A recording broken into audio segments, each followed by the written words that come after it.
Saldoria stood as an island nation once known as Japan. In ancient times, monsters did not exist at all. Then, in a single instant, they were born and began to multiply rapidly. As a result, nearly 80% of the world became uninhabitable for humans due to the extreme danger.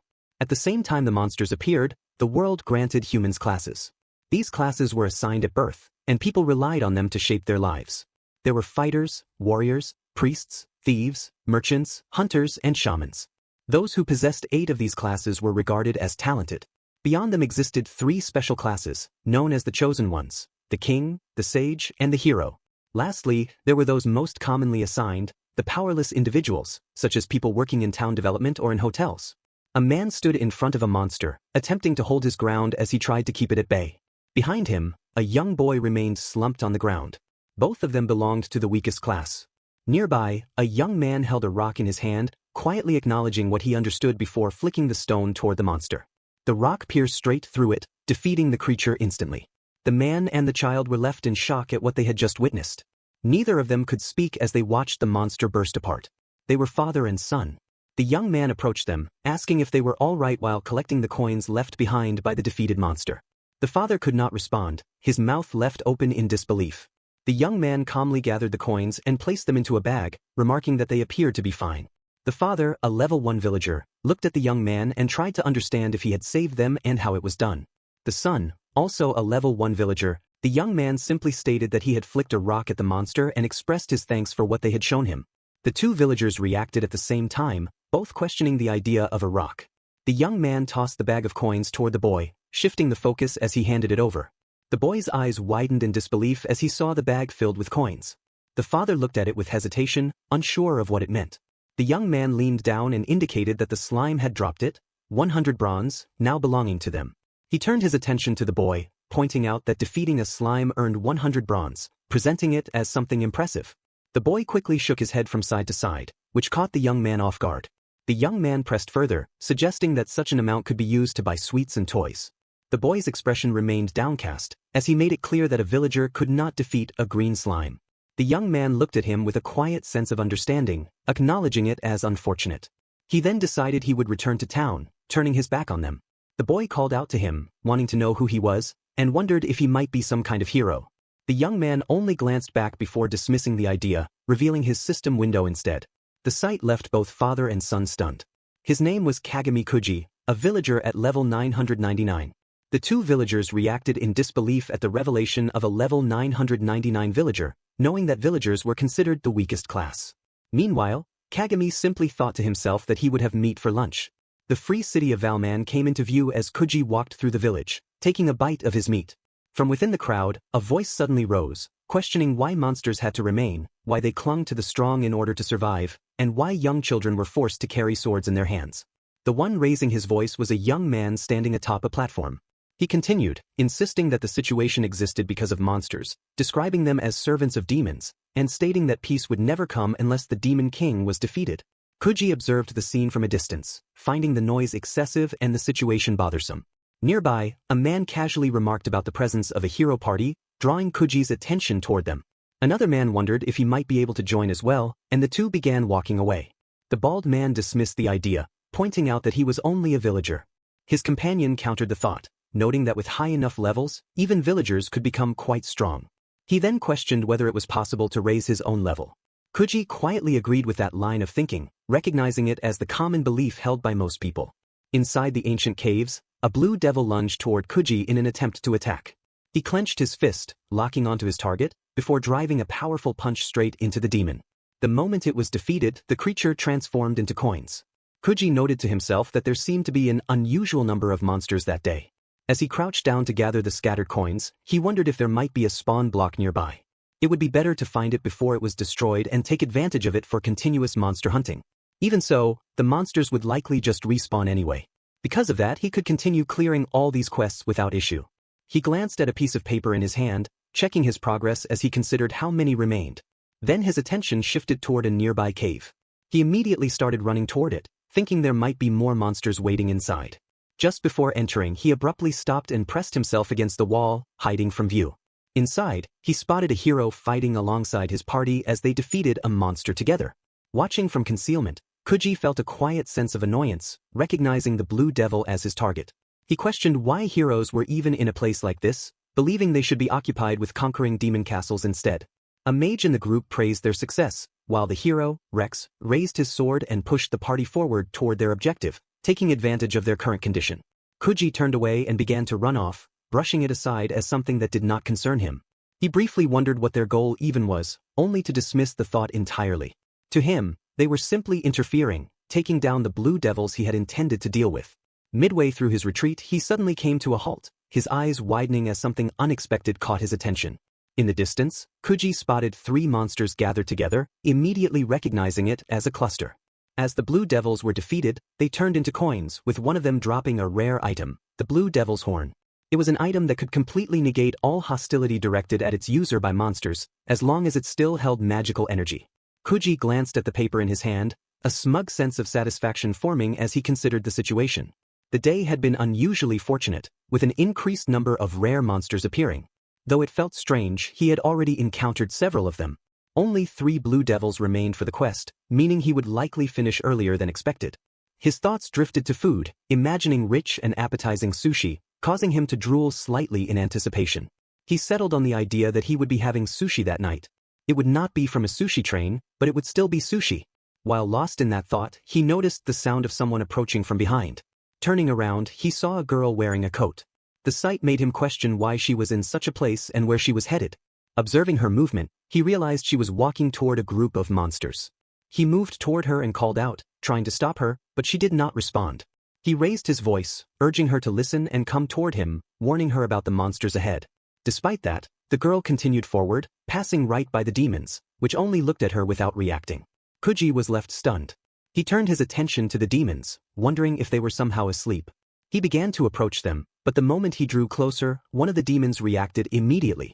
He struck the demon without hesitation, confirming his suspicion. As his attack landed, it became clear that the monsters responded to him, but not to the girl.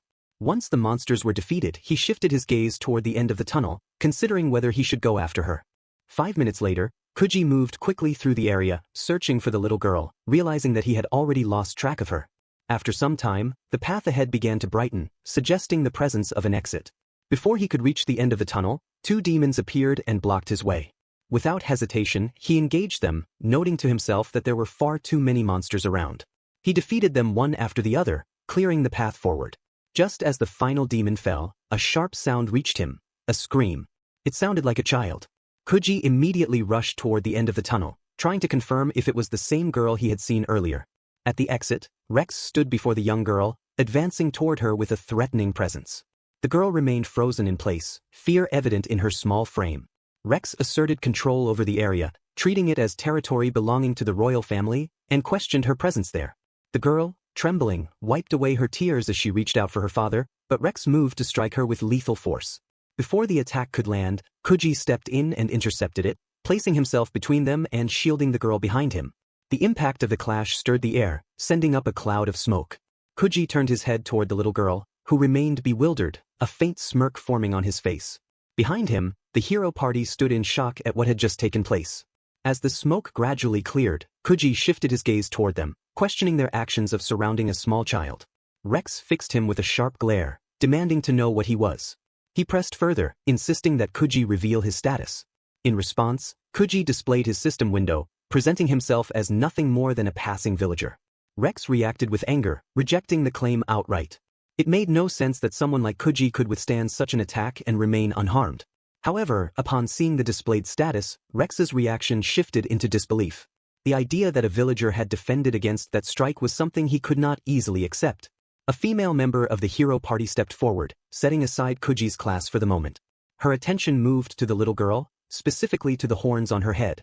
She pointed out the obvious, identifying the girl as a demon. The little girl instinctively raised her hands to her head, only then realizing that her hood had fallen back due to the force of the earlier impact. Kuji remained silent for a brief moment as he stood beside her, then acknowledged the truth of the observation. Another member of the hero party questioned his intentions, pressing him on whether he still meant to protect her despite knowing what she was, and trying to understand what he was attempting to do. Some time earlier, within the ancient caverns, the hero party engaged in battle against the blue demons. Palna, a level 78 magician, praised Rex for his performance.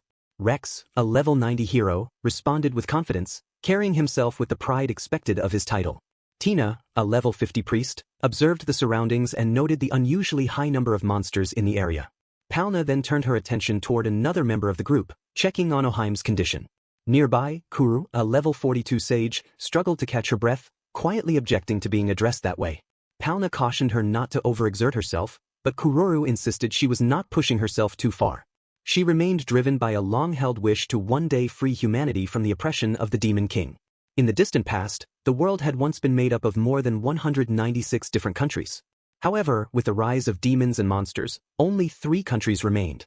Tina, carrying a bag, reflected on how the number of environments suitable for human life had drastically declined. Kururu, still breathing heavily, agreed and continued the thought, recognizing that under the Demon King's command, monsters had taken over their lands. She remained determined that those lands had to be reclaimed for the sake of peace and prosperity. Palna remarked on Kururu's dedication, again referring to her with the same title, prompting Kururu to plead for her to stop. She identified herself properly as Kanazuki Kuru of Hezekiah. Palna dismissed the length of the name and casually shortened it to Kuu, which startled Kururu. In the background, Tina asserted her own name in response. Palna then turned toward Rex, asking what he had been doing. Rex had been feeling along the cave walls, and upon finding something, it began to emit a faint glow. He informed the group that the cavern extended even deeper. Palna looked ahead and considered that the object meant to aid them in their quest might lie beyond that point. She then questioned Rex about what awaited them further inside. Rex confidently revealed what he knew, drawing from legends passed down through the royal family. According to those accounts, a holy sword rested within these caves, a weapon that could only be wielded by a hero of level 90 or higher. Palna questioned how he had come to know such information. Rex explained with clear self-assurance that Kuru was the princess of the country, and for the sake of his daughter, the king had willingly shared this knowledge with him. With that, Rex declared that their goal was now within reach. The child Kuji had been searching for finally reached the end of the tunnel. As she looked around for something, she quickly realized it was no longer there, causing her to slump down to the ground in disbelief. The realization struck her hard as she struggled to accept it, unable to understand why it was gone. While staring at the platform, a voice suddenly called out. The little girl turned toward it and saw Rex standing there. He questioned her presence, while Kururu, sensing something unusual, recognized the magical energy surrounding the girl. She immediately identified her as a demon. The girl rose to her feet, facing them with visible anger. Rex repeated the realization, then shifted his gaze to the platform and understood that the holy sword was missing. Turning back to the girl, he placed the blame on her. Fear appeared in the girl's eyes as she tried to respond, but she was cut off before she could explain. Rex, filled with disdain, asserted that the place belonged to the royal family. He drew his sword and prepared to strike. Kururu attempted to stop him, urging him to calm himself, but he did not listen. He rushed forward, convinced that her presence there had intent, and unleashed a magic attack toward her. The girl cried out in fear as the attack closed in, but before it could reach her, Kuji stepped in front of her and blocked it. He stood firmly between her and the hero party, confronting them for surrounding a child. The impact of the blocked attack produced a loud burst, sending smoke into the air. Rex turned his anger toward Kuji, demanding to know what he was.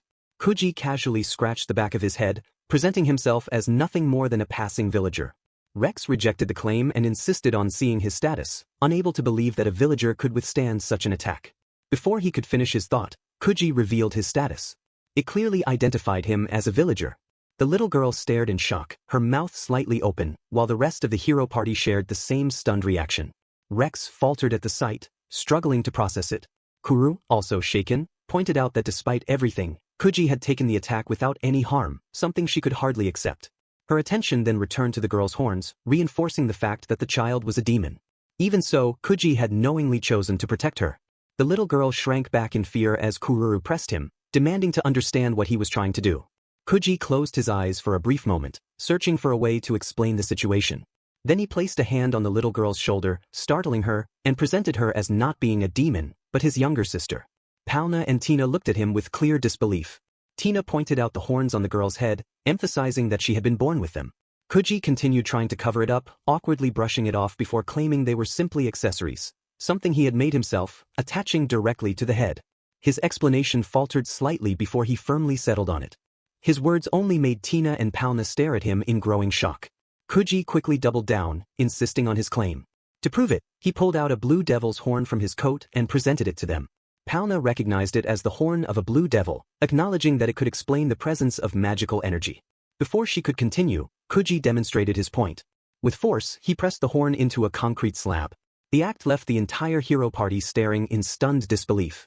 Rex, in particular, was shaken as he realized that the slab was the very throne that had sealed the holy sword. It was not something that could be damaged so easily through sheer force. Kuji casually sat on the slab with a satisfied look, as if the matter had been settled. Kururu remained visibly shocked, while Kuji brushed off his hands and treated the act as something simple. Kururu questioned the explanation in her mind, recognizing how poorly constructed it was and doubting that it could truly convince anyone. In the background, Kuji added that such a thing should not be attempted casually. Despite this, Kururu's expression softened slightly. She found the situation unexpectedly amusing and let out a small laugh, which drew a confused look from Rex. She then accepted the explanation for what it was, deciding not to pursue the matter any further. Kuji inwardly acknowledged his success, satisfied that his attempt at deception had worked. Kururu smiled at him, signaling that they would leave the matter as it was. However, Rex did not let it go. His attention shifted back to the missing holy sword, insisting that it was a separate issue altogether. He then directed his focus toward the girl, pressing the question of what she had been doing in that room. Rex stared at the empty concrete where the holy sword had once been placed, reinforcing his suspicion. From his perspective, the girl had appeared at the exact moment the sword went missing, making it impossible to accept it as mere coincidence. Kuji, however, regarded it differently, maintaining that it truly was nothing more than coincidence. He showed little concern over the matter, even questioning what was so important about the holy sword in the first place. Rex responded by asserting his own identity, presenting himself as a hero, a chosen human. In his view, there was only one person worthy of wielding the holy sword. Kuji looked at him without much reaction at first, then seemed to recall something. Scratching the back of his head, he admitted that the situation might be his responsibility. If the discussion was about the sword, he had already found it earlier and sold it.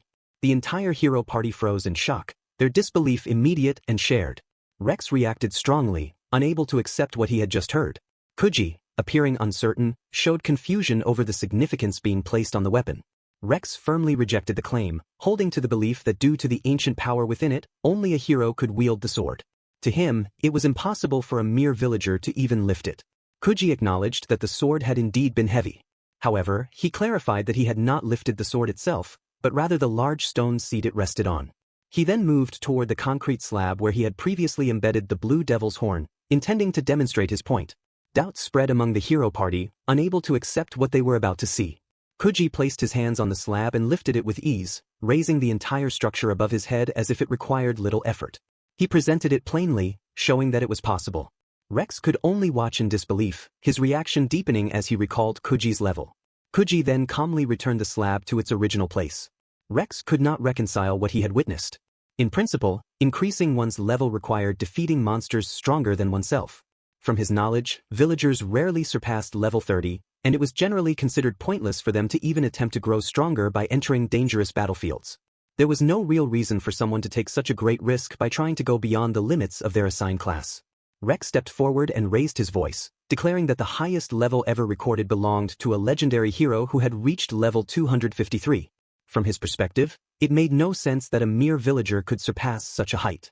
He demanded an explanation, his expression filled with frustration. Kuji met him with an indifferent look, offering a simple reason, that he had been fighting monsters every single day. Rex reacted immediately, rejecting the answer. He insisted that he had done the same, pushing himself through countless battles. By his own account, he had defeated more monsters than anyone else, even dedicating himself to constant training. Before he could continue, Kuji cut through his words, pointing out that defeating monsters might be the only similarity between them. Kuji's expression hardened as he looked directly at Rex, and his restraint broke. He told him to stop, dismissing the argument altogether. In his view, it did not matter. That was simply how things were, and it was something to accept. Without lingering any longer, he reached for Alice's hand and began to leave. Rex called out to stop him, unable to let it end there. If Kuji truly possessed that level of strength, then there had to be a reason for it. Rex assumed that someone like him would aim to defeat the Demon King. Kuji turned back slightly and dismissed the idea, making it clear that he was only living an ordinary life and earning a living. To him, dealing with the Demon King was something better left to heroes. Rex was left stunned by that answer, struggling to understand it. The reasoning felt insufficient, almost unbelievable. Kuji responded calmly, suggesting that Rex still did not understand how the world truly worked. Rex's confusion deepened as he stared at him, trying to grasp what he meant. Kuji looked back at him, his eyes carrying a quiet, heavy sadness. Rex was left unsettled, unable to make sense of Kuji's attitude as he questioned what was wrong with him. As Kuji began to walk away, Kururu called out, causing him to pause. She brought up the matter of the holy sword, stating that it was the property of the royal family. Before she could continue, Kuji quickly interrupted, apologizing and asking for the matter to be overlooked. At the same time, Alice quietly questioned why such an item had been placed inside a dungeon. Kururu shifted her approach and invited Kuji to join their party and assist in defeating the Demon King. At that moment, Alice directed a sharp glare toward her. Kuji pointed to himself in mild surprise before waving the idea off, declining the offer. Kururu pressed further, asking for his reason. With the strength he possessed, it seemed clear that he could achieve things no one else had managed. Kuji responded without hesitation, denying the idea entirely. His tone carried a cold edge, and a sudden chill seemed to pass through the space, pushing the air around them. Turning away again, he asked if returning the holy sword would settle the issue. He offered to help them search for it, asking them to let the matter go after that. Kururu refused to give up.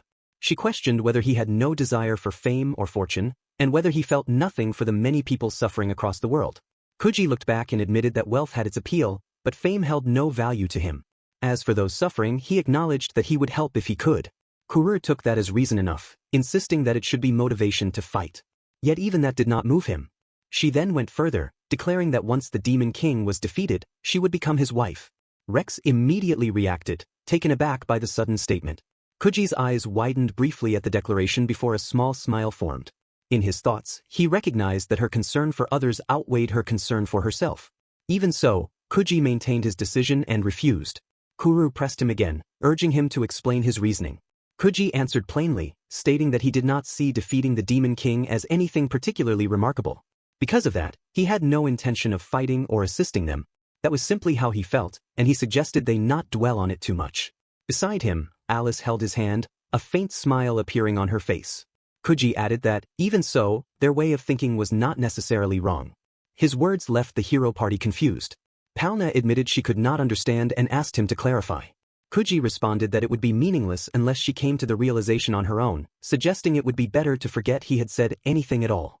Tina insisted that he at least offer a hint. Kuji gave a small answer, referring back to Kururu's earlier words about people suffering. He questioned whether they truly believed him to be that selfish. With that, he turned and walked away with Alice, leaving Kururu standing there in confusion. One of the party members noted that they had already left. Rex lowered his posture slightly, recalling that Kuji had said he still did not understand how the world worked. The thought lingered as he questioned what kind of person Kuji truly was. Then, with renewed determination, he resolved to grow stronger than that villager. Meanwhile, Kuji and Alice finally exited the cave. Kuji let out a tired sigh and noticed that night had already fallen. A sudden sneeze escaped him as the cold set in, prompting him to think it was time to head home. He then noticed Alice staring at him and questioned it. She hesitated for a moment before declaring that he was the person she had been searching for. Kuji pointed to himself in confusion. Alice struggled to gather her words, trying to ask properly before finally finding the resolve to request that he marry her. Kuji stepped back in surprise. In his thoughts, he struggled to process the sudden proposal, questioning who the girl truly was. Back when Kuji was still a child, a voice called out for him to return, stopping him in his tracks. It was his father, visibly upset, questioning whether he had once again been going out to fight monsters. His father reminded him that he was a villager and should behave accordingly, telling him to focus on work instead. Beside him, his mother watched with concern, her eyes filled with worry as she looked at Kuji. Kuji turned toward them and brushed off their concerns, insisting that everything was fine. He explained that he could throw rocks from a distance, making it safe enough not to worry. He held up a small stone in his hand, adding that his level had even increased. At that time, he had only reached level 3. His father questioned how a villager could possibly raise their level at all. But Kuji did not stay to answer. He had already begun running off, determined not to stop. As he moved, he held firmly to his belief that defeating monsters was far more profitable than any job available to villagers. Villagers were not meant to fight monsters. Their roles were meant to remain within ordinary occupations such as tailoring, farming, baking, labor, and other similar work. Kagami Kuji had started defeating monsters when he was still just a boy. It had been nothing more than luck that allowed him to do so, something he did not fully understand at the time. Now, he could be seen throwing a rock at a slime, defeating it with ease. When monsters were defeated, they dropped money. The income gained from such battles far exceeded the small earnings of a villager. Kagami became captivated by the appeal of that wealth. At the same time, a small sense of doubt quietly formed within him. He found himself questioning, without directing it at anyone in particular, why monsters would drop money at all. Back in the present, outside the cave, Alice told Kuji that he was the person she had been searching for, then directly asked him to marry her. The sudden request made Kuji's eyes widen in shock as he reacted in confusion. He turned away from her, unable to understand what she was talking about. Kuji then questioned what a demon like her would even want with a holy sword. Alice hesitated before mentioning her father, causing Kuji to turn back toward her. The word lingered in his mind, bringing up the image of his own father lying lifeless in a pool of blood. He pressed a hand against his face while Alice looked at him with a quiet sadness. She explained that her father had fallen ill, and that she had heard rumors of a new hero beginning a journey. If that hero were to obtain the holy sword, she feared it would lead to her father being killed. Kuji looked at her and considered the situation, questioning whether a hero could defeat her father with the holy sword, in the same way one would face the Demon King. Alice hesitated again, uncertain in how to describe it, before admitting that her father was not just like the Demon King, but in fact was the Demon King himself. The realization struck Kuji immediately, leaving him visibly shaken. Alice quickly tried to apologize, explaining that she had not intended to hide the truth. Before she could finish, Kuji interrupted, surprised at the idea that the Demon King even had a daughter. Alice stared at him in shock, questioning whether he already knew about her father, and whether that was why he had shown no interest in defeating him. Kuji dismissed the thought, explaining that it was only a matter of time before the Demon King would be taken down regardless. Alice's expression grew more worried as she asked for his help, hoping he would agree. She questioned whether it was because monsters were born from the horns of demons. Kuji acknowledged that he was aware of how demon horns worked, but he questioned her reasoning. He pointed out that being born a demon did not automatically make it their fault, and that she herself was not so different from a human. Alice acknowledged his point, yet held on to her belief. That was exactly why she wanted to find out whether demons and humans could live together in peace. If such a thing were possible, then there had to be a way forward. Kuji looked at her, quietly regarding her as a child in his thoughts, understanding how she had arrived at such an idea, even to the point of proposing marriage. He then gave his answer plainly, apologizing before stating it directly. To him, it was impossible. Alice reacted with visible frustration, clenching her teeth.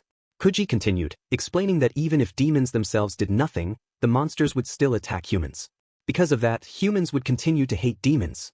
In turn, demons who suffered from those attacks would come to resent humans as well. Alice tried to argue against it, but Kuji stopped her and added that, even putting aside the fact that monsters came from demons, there were many people who already understood that demons were not truly different from humans. Alice stared at him in shock, unable to accept that idea. Silence settled between them for a moment before Kuji concluded that, in the end, that was simply how the world worked, a distorted and unbalanced system. Alice looked at him with unease, questioning what lay behind the expression he carried and wondering what he truly understood. She then asked why, if that was the case, he had no desire to kill demons. Kuji paused to think, then turned his back to her once again and gave a simple answer, describing himself as a fool. Alice watched his back as he walked away, repeating that word in her mind, unable to understand why he would think of himself that way or what he truly meant. After a moment, she took a step forward, her expression firming with resolve as she began to run after him. At the outer wall of Valman, Kuji let out a tired sigh, relieved to have finally arrived. He then glanced behind him, questioning how long she intended to keep following him. Nearby, Alice hid behind a tree, cautiously peeking out as she explained that this was the only town where she could buy the medicine her father needed. Kuji considered her situation and wondered if she had come to purchase it, then questioned whether she even had the money for it. Alice bit her cheek as tears began to gather in her eyes, giving him his answer without words. Kuji awkwardly accepted the situation for what it was. He then called her attention and she looked toward him. Kuji asked why she did not harbor any hatred toward humans. Alice responded with simple honesty, unable to see a reason for such hatred. To her, if everything was driven by hate, then nothing would ever change. Her words made Kuji pause, taken aback by the sincerity of her thinking. Alice continued, expressing her belief that humans and demons were equals. That statement left Kuji even more stunned. He looked at her as she stood there, her expression straightforward and unguarded. In his mind, the idea echoed, equals. It was something he had never once heard from a demon before. For a moment, he simply stood there, looking at her, before suddenly breaking into laughter. Alice looked at him in confusion, unsure of what had caused that reaction. Kuji wiped the tears from his eyes, finding her perspective unexpectedly refreshing. Alice, still smiling, regarded him in return, seeing him as an unusual kind of human. She recalled that her father had always believed that such a possibility existed somewhere. Kuji quieted after that, his expression settling as he considered her words. He admitted to himself that, in reality, he was still part of a very small minority. Even so, Alice held firm to her resolve, refusing to give up on her belief. Kuji quietly reflected that for a demon child to have come this far from home, sending her back to the castle alone would be too dangerous. He considered it briefly, deciding that helping her for a short while would not be a problem.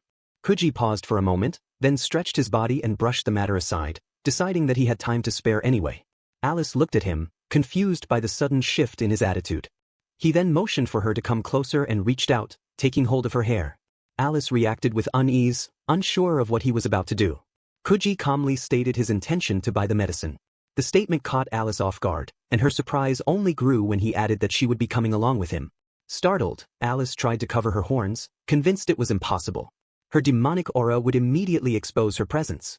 However, the moment her hands touched them, she froze in disbelief. Kuji looked at her with a steady gaze, dismissing the idea of any noticeable demonic aura. Panicked, Alice rushed toward him, overwhelmed by confusion as she tried to understand what had just happened. Kuji opened his arms slightly, prepared to steady her if she lost her balance. He explained that he had simply placed something over her horns. While searching for monsters in the past, he had come across something extremely rare.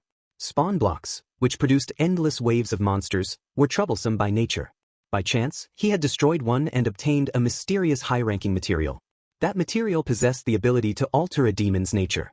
Using it, he had crafted an S-ranked item, something simple in form, yet extraordinary in effect, referred to as a piece of cloth.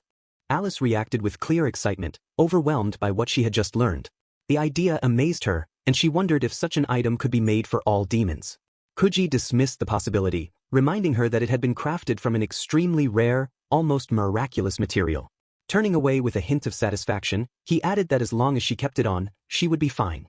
He urged her to pull up her hood quickly, which she did without hesitation. Alice then called out to him, curious about what had led him to create something so specific. The item seemed perfectly suited for concealing a demon's horns.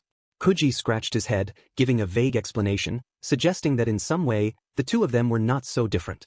Alice considered that idea, wondering if it applied to him as well, but Kuji brushed the topic aside, urging her not to dwell on it. Alice trembled with excitement, unable to contain her admiration for what he had done. Kuji turned back toward her and pointed out that she had yet to tell him her name. She introduced herself as Alice Balnesio. In return, he gave his name as Kagami Kuji. After a short while, Kuji suddenly noticed his hunger and suggested they get moving. He called out to Alice as he started forward. Alice smiled as she followed, expressing her willingness to get along with him. Within the town of Valman, Alice stood among the busy crowd, gripping her hood tightly. She reminded herself that she was in a human town, surrounded entirely by humans. Fear crept in as she considered what would happen if her identity were discovered. Before her thoughts could spiral further, Kuji handed her something and urged her to try it. The two of them sat down while quietly observing the people around them. Alice tasted the ice cream and reacted with clear delight, finding it incredibly good. Kuji watched her with a gentle expression, already knowing her reaction. To him, it was usually something eaten after a proper meal, but he treated the moment as something special. A man nearby noticed Alice and approached, observing how much she seemed to enjoy the treat. He offered her something else to try. Alice looked at him with excitement, clearly eager. Soon after, another person asked if it was her first time in Valman and handed her an apple. Someone else added a slice of pizza, encouraging her to try it, followed by another who gave her a burger as well. Overwhelmed by the unexpected kindness, Alice brought her hands close to her mouth, unsure how to react. Kuji watched the scene with an awkward smile. As they walked away, Kuji held his side slightly, finding the situation almost unbelievable. He looked at Alice, now carrying a bag filled with different kinds of food, and felt a quiet sense of confirmation. Just as he had thought, she would begin to understand humans once she experienced them herself. Kuji then lifted his gaze toward the sky, thinking of his father and holding on to the idea that he would one day make him proud. At the same time, high above Valman, a group of massive bird-like monsters hovered in the sky. Standing atop one of them was a man who looked down upon the city with a dark presence, carrying an intent that suggested fear would soon follow. Alice had just begun to grasp a sense of hope. However, something was already approaching that would soon threaten to break it. While Kagami and Alice moved through the city, Kagami considered their next step, deciding they should find an inn for the night. Alice reacted with surprise at the idea. Even though she understood that it might not be the right time for such comfort, the thought of sleeping in a real bed felt almost like a dream to her. At the inn, Alice immediately leapt onto the bed, overwhelmed with happiness at the simple comfort. Kagami reminded himself that he needed to make sure she returned home safely, but for the moment, he planned to go out and buy the medicine. He also intended to find a friend who could accompany them on their journey. Alice looked at him, surprised that he would not be the only one with her. Kagami made it clear that while he was capable of handling fights on his own, protecting her at the same time would require additional help. There was also the risk of attacks from adventurers, which made the situation more complicated. He gave a brief farewell and left, intending to return later. Alice watched him go, asking him in her mind to come back soon. Left alone, she reflected on the situation. She realized that she had momentarily forgotten the reality that humans and demons did not get along. The events of the day had made her lower her guard. Still, she convinced herself that someone trusted by Kagami would be safe.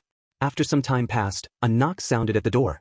A voice from outside indicated that someone had returned and asked for the door to be opened. Alice reacted with surprise at how quickly he had come back. She moved toward the door and opened it without much hesitation. The door swung open, revealing a large, muscular man standing there. As he stepped inside, his presence overwhelmed the space, causing Alice to fall back. The man looked down at her, his attention fixed on her small figure.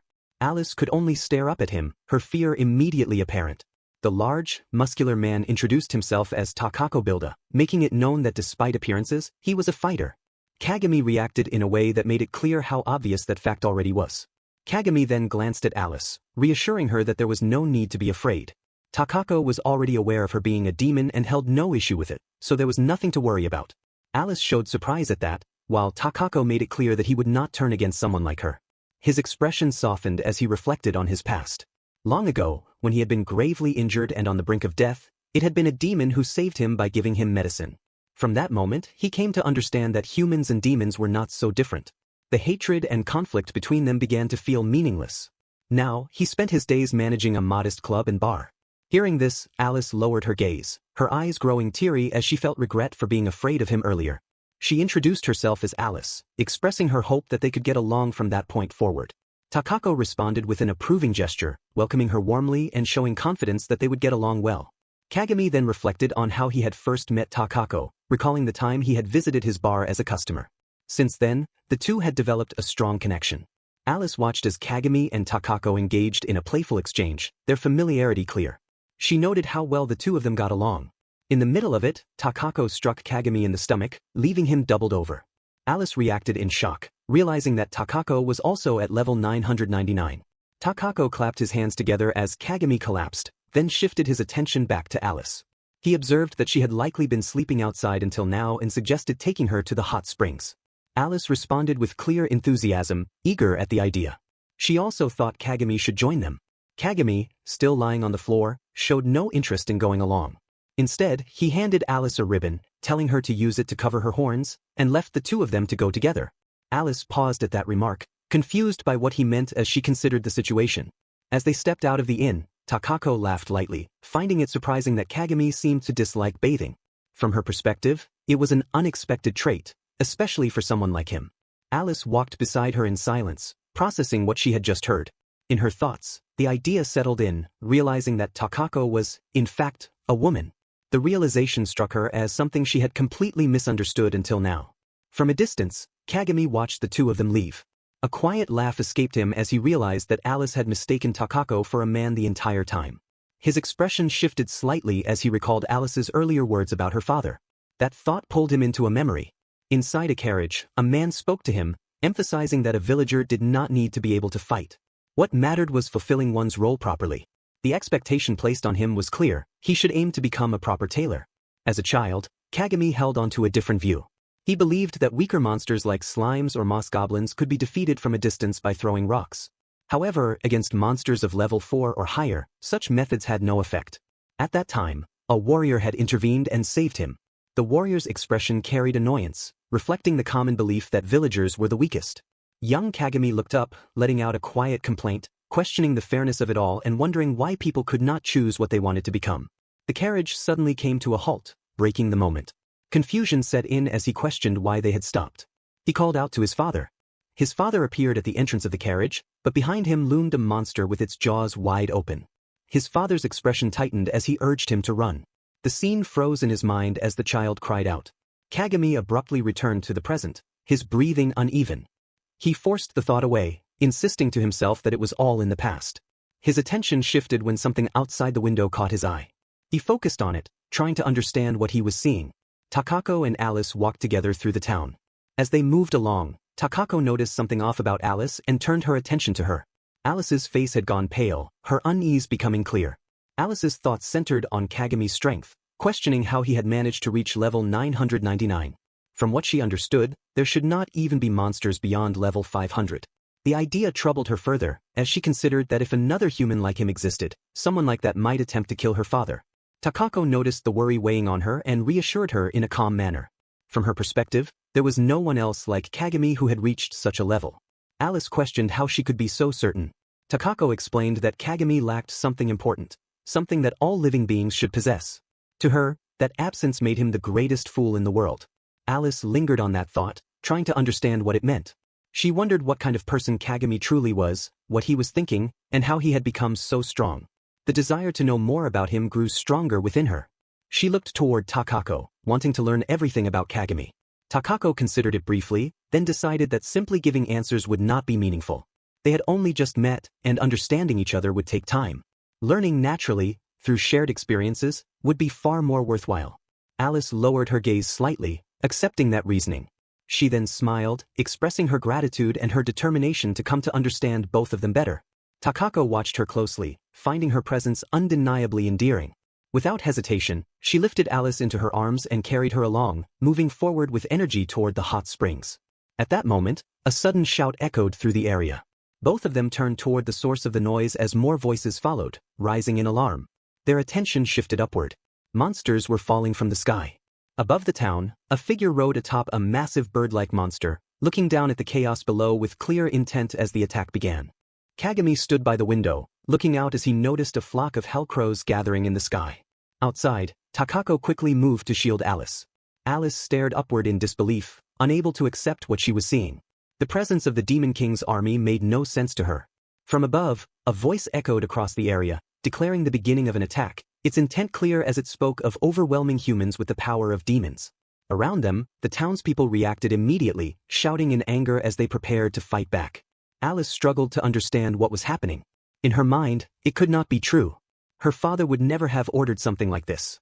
Tears formed as she watched the demons descend and begin to ravage the city. Takaco stayed close, offering reassurance and urging her not to panic. Alice's concern remained fixed on the town, but Takaco cut through her worry, reminding her that Valman was a city filled with adventurers, and its people would not fall so easily. Behind them, someone pointed toward the sky, drawing attention to a sudden change. More monsters began to rise upward, flying into the sky instead of descending. Alice and Takaco watched as the strange sight unfolded before them. Takaco immediately recognized what it meant. Only one person would be capable of causing such a phenomenon: Kagami. Without hesitation, she lifted Alice into her arms and began to run. If they followed the source of where the monsters were gathering, they would surely find him. Kagami grabbed hold of a monster, lifted it up, and hurled it into the sky with force. The creature was sent flying upward with clear direction. Above, the demon commander shielded himself as the incoming monster nearly struck him. Looking down over the city, he tried to make sense of what was happening. The creatures were not only being thrown into the air, but they were moving with intent, as if aimed at specific targets. The thought crossed his mind that it could be the work of a hero, yet even that seemed unlikely, as such a feat felt beyond what a hero should be capable of. From below, Kagami spotted the demon commander hovering in the sky. He immediately identified him as the leader and considered that he would need to deal with him. For the moment, however, he decided it would be better to regroup with Alice and Takaco first. As he moved, he suddenly stopped and hid behind a wall, noticing a familiar presence. It was the same hero again. From his position, Kagami watched Rex prepare an attack, raising his sword with intent. The display struck Kagami as reckless, especially in a situation like this. Before Rex could complete his move, Kagami leapt in and stopped him, interrupting the action entirely. He criticized the approach, clearly frustrated by the lack of awareness. Nearby adventurers noticed the scene, recognizing Kagami and reacting in disbelief at his actions. They questioned how he was able to handle monsters so easily, lifting and throwing them without effort. Kagami ignored their reactions and threw another monster into the sky, sending it upward with force once more. Rex struggled to process what was happening, unable to understand Kagami's intentions. To him, it looked like unnecessary interference, as if Kagami was trying to show off his strength. Kururu supported that view, noting that they had already gathered their forces to launch a coordinated counterattack. Kagami observed the preparations, noticing the presence of archers, crossbow units, and even mages assembled for battle. He acknowledged that their plan was not entirely flawed, but as he turned toward Kuru, he dismissed it as overly simplistic. He lightly struck her on the head, making it clear that, in his view, she was being too naive. Kagami began by pointing out the flaws in their approach. While he acknowledged the strength behind the hero's technique, he questioned the decision to aim for an immediate kill against the demon commander without even considering capturing him for information. He then shifted his attention to Kururu's arrows, judging them as poorly executed. If they missed, the arrows would fall back into the town, causing even more damage. In his view, their lack of experience was clear. Despite that, Kagami gave a small smile, recognizing that their intentions had been good. Kururu lowered her gaze, feeling the weight of his words. She realized that he was right. Her focus had been entirely on the monsters, causing her to overlook the safety of the town. Instead of protecting the people, her actions had put them at greater risk. Palna, still trying to understand, questioned what they should do instead. She also could not grasp how Kagami was able to throw monsters so easily, especially when he was not supposed to be capable of using magic. Kagami seemed ready to respond, but before he could, Alice suddenly appeared from the side, surprised by the mention that he could not use magic. Takaco followed behind her, letting out a small breath of relief upon finding him. Kagami acknowledged their presence, noting that both of them were unharmed. Palna observed the interaction and began to question the truth behind Kagami's earlier claim. It became clear to her that Alice was not truly his younger sister, as her way of addressing him did not match that relationship. Kagami ignored the observation and shifted his focus back to Alice. His concern was directed entirely at her condition, checking whether she had been hurt. Noticing her troubled expression, he tried to lighten the moment, attempting to ease her worry. Alice looked at him with tears forming in her eyes. Kagami reassured her calmly, making it clear that everything would be handled. Kururu then stepped forward, introducing herself formally. She acknowledged Kagami's strength but expressed doubt that humanity could fully demonstrate its power without working together. Kagami dismissed the need for such cooperation. In his view, there was no reason to complicate things. The only requirement was to capture the demon commander in the sky. Kururu reacted with confusion, while Kagami continued his reasoning. The Demon King's army did not yet understand the strength they were facing, and because of that, they were unprepared. No matter how organized their attack might seem, they were still at a disadvantage. Kururu and the others fell silent, absorbing his words. Palna pointed out that the demon in the sky was on a completely different level, making the situation far more serious. In response, Kagami raised his hands, signaling for her to calm down. From his perspective, when dealing with enemies, the only real option was to defeat them. At the same time, when facing an opponent whose intentions were unclear, it was necessary to stay cautious and question anything suspicious. Rex and Tina looked at him in confusion, unable to fully grasp what he meant. Palna, however, focused on his mention of intentions, sensing that he knew more than he was openly sharing. Kagami turned his back to them, aware that Palna had begun to catch on. In his thoughts, he reflected on how the Demon King's army had never launched an attack before. Now, with the Demon King himself absent or inactive, the timing of this assault felt unnatural. He glanced toward Alice and let out a quiet sigh, wishing the situation were simple enough to resolve by directly asking the one responsible. Stretching his body, he signaled for everyone to step back. Alice looked at him, wondering what he was about to do. Kagami smirked slightly before launching himself upward into the air. The others watched in shock as he ascended, calling out to Takaco. Takaco immediately understood and leapt after him, preparing to assist. Kagami thought to himself that he only needed one more push. Takaco matched his movement, preparing for the maneuver. With a powerful motion, she flipped midair and delivered a strong kick, sending Kagami flying forward at tremendous speed. High above, the demon commander noticed the sudden approach and grew alarmed. The sight before him made little sense. First monsters moving in unnatural ways, and now a human soaring through the sky. Kagami rushed toward him at high speed, but instead of stopping he overshot his target and flew past. The demon commander found the entire situation unsettling, questioning whether this was truly a human town at all. A loud crash sounded from behind him, startling the monster he was riding. He turned and saw Kagami rising from the impact point. Kagami steadied himself, feeling the force of the landing, and reflected that the launch had sent him farther than expected. Even so, he quickly regained his composure, ready to act. With a steady stance, Kagami directed his attention toward the demon commander, pressing for an explanation of what was happening. The demon commander stared at Kagami, unable to comprehend what stood before him. Kagami presented himself plainly as nothing more than a passing villager. The response only deepened the confusion. The demon commander recognized the level immediately, finding it absurd that a villager could possess such overwhelming strength. At that level, Kagami would be capable of threatening even the Demon King himself.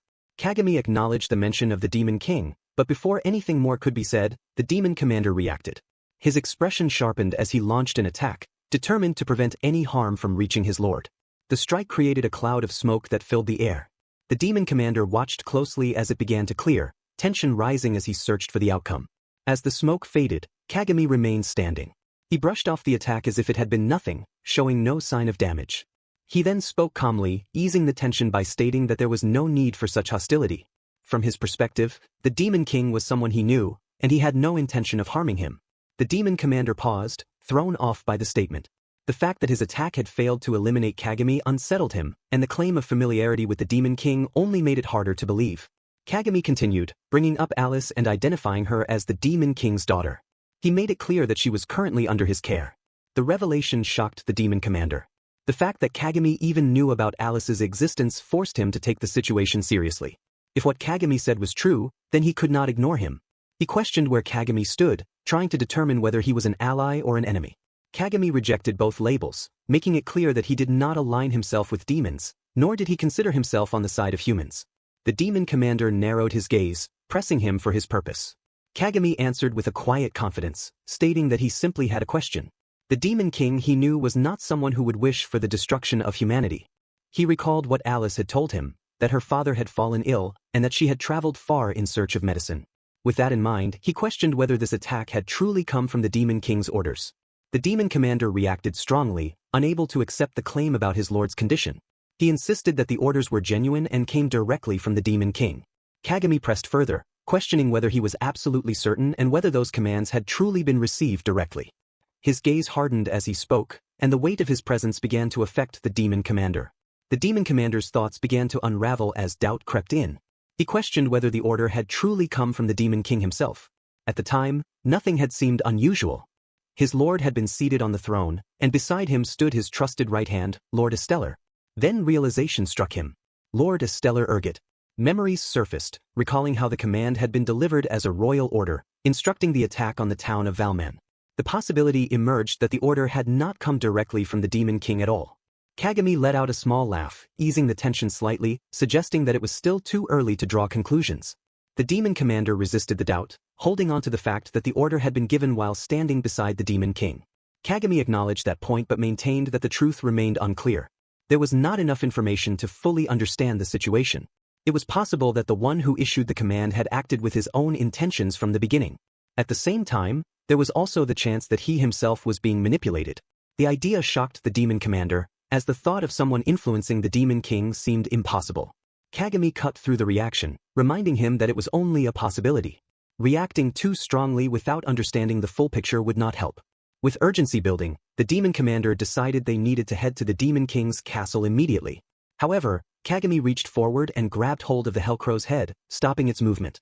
The sudden action caught the demon commander off guard as he struggled to understand what Kagami was doing. The motion made it seem as though they might be forced downward into the forest. Kagami, however, remained composed. He glanced upward, noting that the remaining Hellcrows had finally gathered. The demon commander grew uneasy, unable to predict Kagami's next move. In the next moment, Kagami leapt from the Hellcrow without hesitation. He surged through the air, cutting through the sky with overwhelming force, striking down every flying creature in his path. The demon commander could only watch in disbelief, unable to fully comprehend the scale of what he was witnessing. The demon commander cried out in disbelief as an entire flock of Hellcrows was wiped out in a single motion. Kagami soon returned to his side, coins raining down from the sky around them. He casually raised a hand in greeting, treating the moment as if it were nothing more than good fortune. The demon commander could not comprehend what he was seeing. While he was consumed with concern for the Demon King, Kagami showed no urgency, behaving in a way that felt completely out of place. To him, it only reinforced the idea that Kagami was plotting something. Kagami lifted his hands, signaling for him to calm down. He pointed out that acting rashly would only make things worse. The demon commander struggled to follow, but Kagami continued, explaining that there was still a chance he had been misled. If he rushed to confirm things directly, both he and the Demon King could end up in danger. Instead, it would be safer to deal with the attacking forces first, eliminate the threat, and then return to the castle quietly. The demon commander hesitated, considering the reasoning. Kagami added another remark, mentioning that he also wanted to collect all the coins gained from defeating the Hellcrows. That statement only fueled the demon commander's frustration. He warned that the weight was becoming too much for the Hellcrow beneath them to handle, and that they would crash if it continued. In his mind, he realized the situation was spiraling out of control. Kagami, however, remained calm, revealing that this outcome had been intentional. Without hesitation, he lifted his foot and struck down the hellcrow they were riding. The sudden loss of support sent both of them falling from the sky. The demon commander panicked as they dropped rapidly, unable to understand how Kagami expected to survive such a fall. Kagami leaned back slightly, unconcerned with his own safety, noting that he would be fine, though the impact might hurt the other. Moments later, they crashed to the ground. The demon commander hit hard, groaning as pain spread through his body. When he regained awareness, Kagami was already standing nearby, watching him with a relaxed expression. He noted that the demon commander seems to have recovered. The demon commander, still shaken, regarded him as something beyond normal and struggled to believe that he had survived. Kagami responded casually, brushing off the concern before asking for his name. The demon commander identified himself as Mino Abrasher, still uncertain of Kagami's intentions. He questioned whether Kagami truly had no plan to kill him despite him being a demon. Kagami's expression tightened slightly, clearly tired of the repeated doubt, and he dismissed the question as unnecessary. Mino's eyes widened as he processed the words, caught off guard by being called foolish. Kagami continued calmly, explaining that if it ever came down to it, he would act accordingly. However, from what he had seen, Mino appeared to be a reasonable person. More importantly, he was genuinely concerned about both the Demon King and Alice, which made it difficult to see him as a bad individual. Mino insisted that he was not aligned with humans. Kagami brushed the distinction aside, viewing it as part of a larger problem. To him, the conflict itself was meaningless. If monsters did not exist, humans and demons might have been able to live together without issue. Because monsters were born from the horns of demons, humans had come to fear and seek the destruction of demons. In turn, demons reacted in the same way, leading both sides to fight out of fear. He gestured toward Mino, questioning whether that cycle of fear and conflict was not simply tragic. Mino remained silent, unable to immediately respond. Kagami let a small smile appear, deciding that the matter was settled for now. With the enemy forces already dealt with, he prepared to leave. Carrying a sack filled with the spoils from the battle, he mentioned that he would return around the following afternoon with Alice. He made it clear that Mino would be coming along as well. Mino reacted, unable to understand why someone would willingly involve themselves in such risk. As Kagami stepped closer, the sudden proximity made him tense. Kagami picked up on it and questioned whether Mino was actually concerned for him. Mino quickly denied it, though the reaction betrayed a level of disbelief at how far Kagami was willing to go. Kagami accepted the response lightly, dismissing the idea that Mino would be worried. At the same time, he expressed his own intention to check on the Demon King's condition. Mino considered it and, with some hesitation, accepted the arrangement on the condition that Alice remained safe. Kagami's expression brightened, recognizing the decision as proof of Mino's character. He believed that Alice would be pleased with the outcome. With that, he left the matter for the next day. Mino remained where he was, reflecting on everything that had just happened. The existence of a level 999 villager still felt unreal to him. Though he could not move for the moment, he was at least still alive. The idea of understanding and coexisting with humans lingered in his thoughts. It had always been dismissed as impossible, and that impossibility was the very reason both sides continued to fight. Yet the words of that foolish human stayed with him. For now, he decided he would simply observe him. A quiet thought surfaced. If such a thing were truly possible, could peace actually be achieved? Mino lowered his gaze and let out a deep breath, pushing the idea aside. It was not something he should dwell on. His concern returned to Alice, hoping that she was safe and unharmed. Meanwhile, at the Valman Inn, Kagami sat across from Alice at breakfast, letting out a tired yawn. He noticed her expression and questioned the reason behind her smile.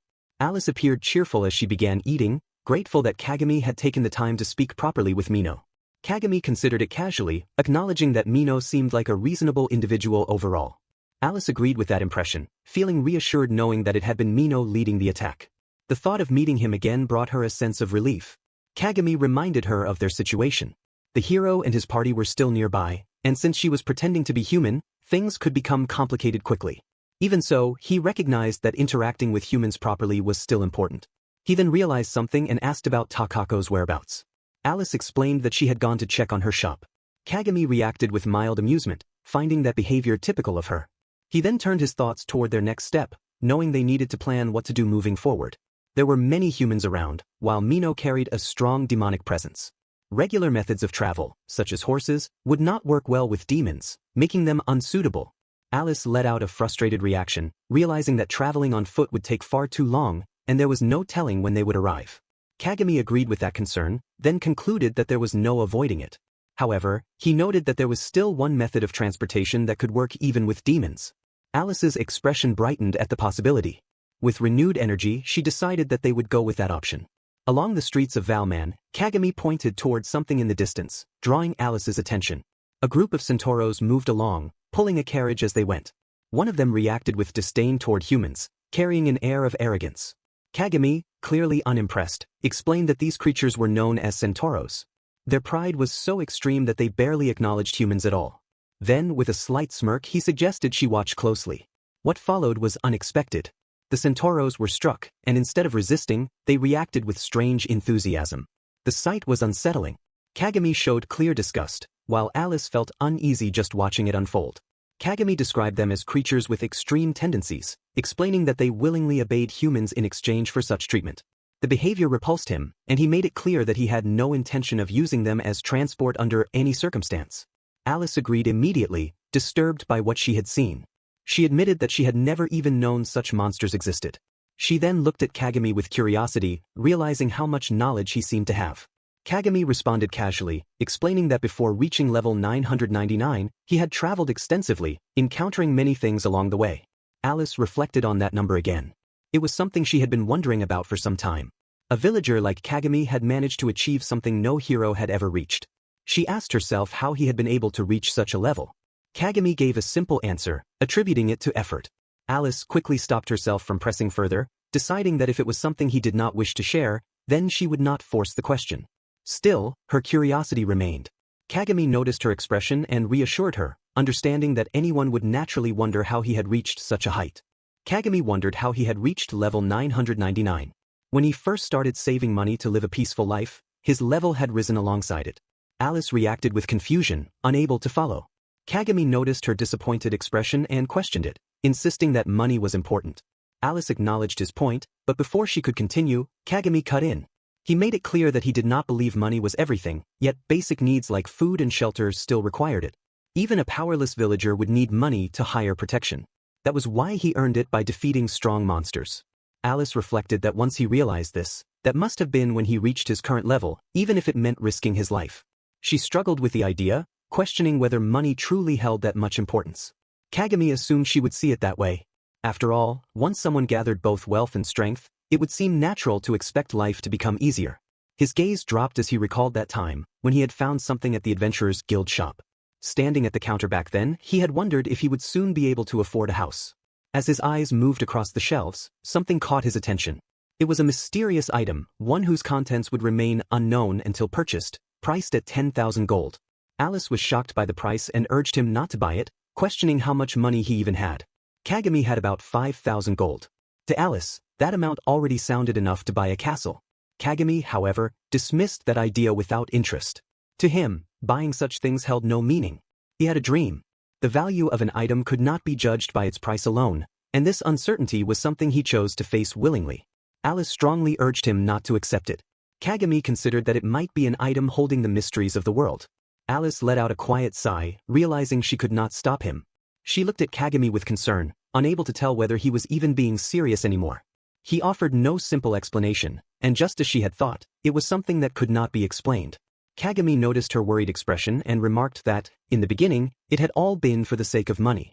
Alice acknowledged this. Kagami scratched his head and reflected that money itself was a strange thing.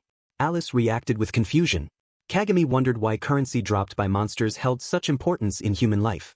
Alice questioned why he would even ask, since that was simply how things had always been. A voice suddenly called out to them. Both turned toward it, seeing someone who had been searching for them.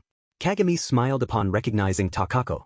He then pulled Alice along, deciding they would have to continue their conversation another time, as Alice needed to meet that man named Mino. Takaco approached Alice and asked if they had spoken. Alice smiled and confirmed that she would not rush him. Takaco took Alice's hand as they began to walk away, finding the situation quietly endearing. As they moved on, Alice thought about how they would continue later, and wondered how long she and Kagami would remain together. At the outskirts of Valman, Mino waited. Upon spotting her, he called out to Lady Alice. Alice responded as she approached him. Mino immediately dropped to one knee as she came closer, expressing relief at seeing her safe. His gaze lowered as he reflected on how far she had gone on her own. Despite existing to serve her, he had ended up attacking the very town where she was. Alice apologized to Mino and told him not to worry about it. Mino then turned his attention to Kagami, realizing that Kagami had not been lying after all. Kagami simply smiled in response. Correcting himself, Mino addressed Kagami properly and expressed gratitude toward the brave individuals who had been protecting Lady Alice. Takaco reacted with interest, noticing him. Mino was startled and demanded to know who she was. Alice quickly embraced Mino, reassuring him that Takaco was not frightening and that she even accepted demons. Hearing that, Mino offered his apology. Takaco accepted it without issue. Mino introduced himself as Mino to the brave gentleman. Takaco's expression sharpened at that, questioning being referred to as a man. Mino looked between Kagami and Alice in confusion, asking for clarification. They both affirmed that Takaco was a woman. Takaco stepped forward, towering over Mino, and introduced herself as Takaco Builda. Faced with this, Mino became visibly uneasy and offered his sincerest apologies. Kagami pulled out a map and began laying out the situation. Since Mino was releasing noticeable demonic power, it would be necessary to keep him out of sight. Because of that, they would have no choice but to continue on foot from there. Alice, Takaco, and Mino listened as he explained the plan. Mino hesitated and then spoke up, drawing Alice's attention. As she turned to him, he admitted that something had been on his mind for a while, specifically about her demonic power. Alice understood immediately that he could not sense it. She parted her hair and showed him the reason. It was because of a special cloth she had received from Kagami. He had also given her the ribbon she wore. Thanks to it, she had even been able to enter the town of Valman. Mino was stunned by this and realized that Kagami was the one responsible. Kagami cut in, noting that the item was extremely rare and that he had only been able to make one. Mino began to question whether they truly did not despise demons, but before he could finish, a voice suddenly called out to Kagami. Mino reacted sharply at the call. At that moment, a massive fireball came flying toward them.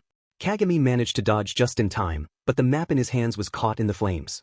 He turned his gaze toward the source of the attack. Rex declared that Kagami had finally revealed his true nature. Kagami let out a quiet sigh, recognizing the arrival of the hero. Palna remarked that it was just as she had suspected. Kuru added that she had sensed something was off. Tina pointed out that traveling with demons meant that the claim about being siblings had been a lie. The hero party called for everyone to prepare themselves, labeling Kagami and Takaco as traitors. Kagami reacted with mild annoyance, questioning why they had appeared one after another. Rex insisted that there was no way for Kagami to talk his way out of this situation. Kagami scratched his head, then noted how they were being surrounded. Kuru angrily made it clear that it was to prevent them from escaping. Hearing that, Kagami immediately moved, rushing straight toward Kuru. Kuru reacted in confusion, caught off guard. Kagami closed the distance before she could respond and lightly touched her head, declaring that this time she scored 0 points. To him, there was no point in fighting when facing an opponent that could not be beaten. Rex charged in immediately after. Kagami intercepted the attack, blocking his sword and questioning what had happened to their strategy of surrounding him. Rex dismissed it, admitting that such tactics did not work on someone like Kagami. Kagami raised his voice, urging him to give up already. Rex refused, holding firm to the belief that if heroes gave up, no one would be left to fight villains. Kagami paused briefly, thinking to himself that Rex lacked skill and acted recklessly, yet still had courage. He grabbed Rex's sword and pointed out that it would not be good if the hero were to fall here.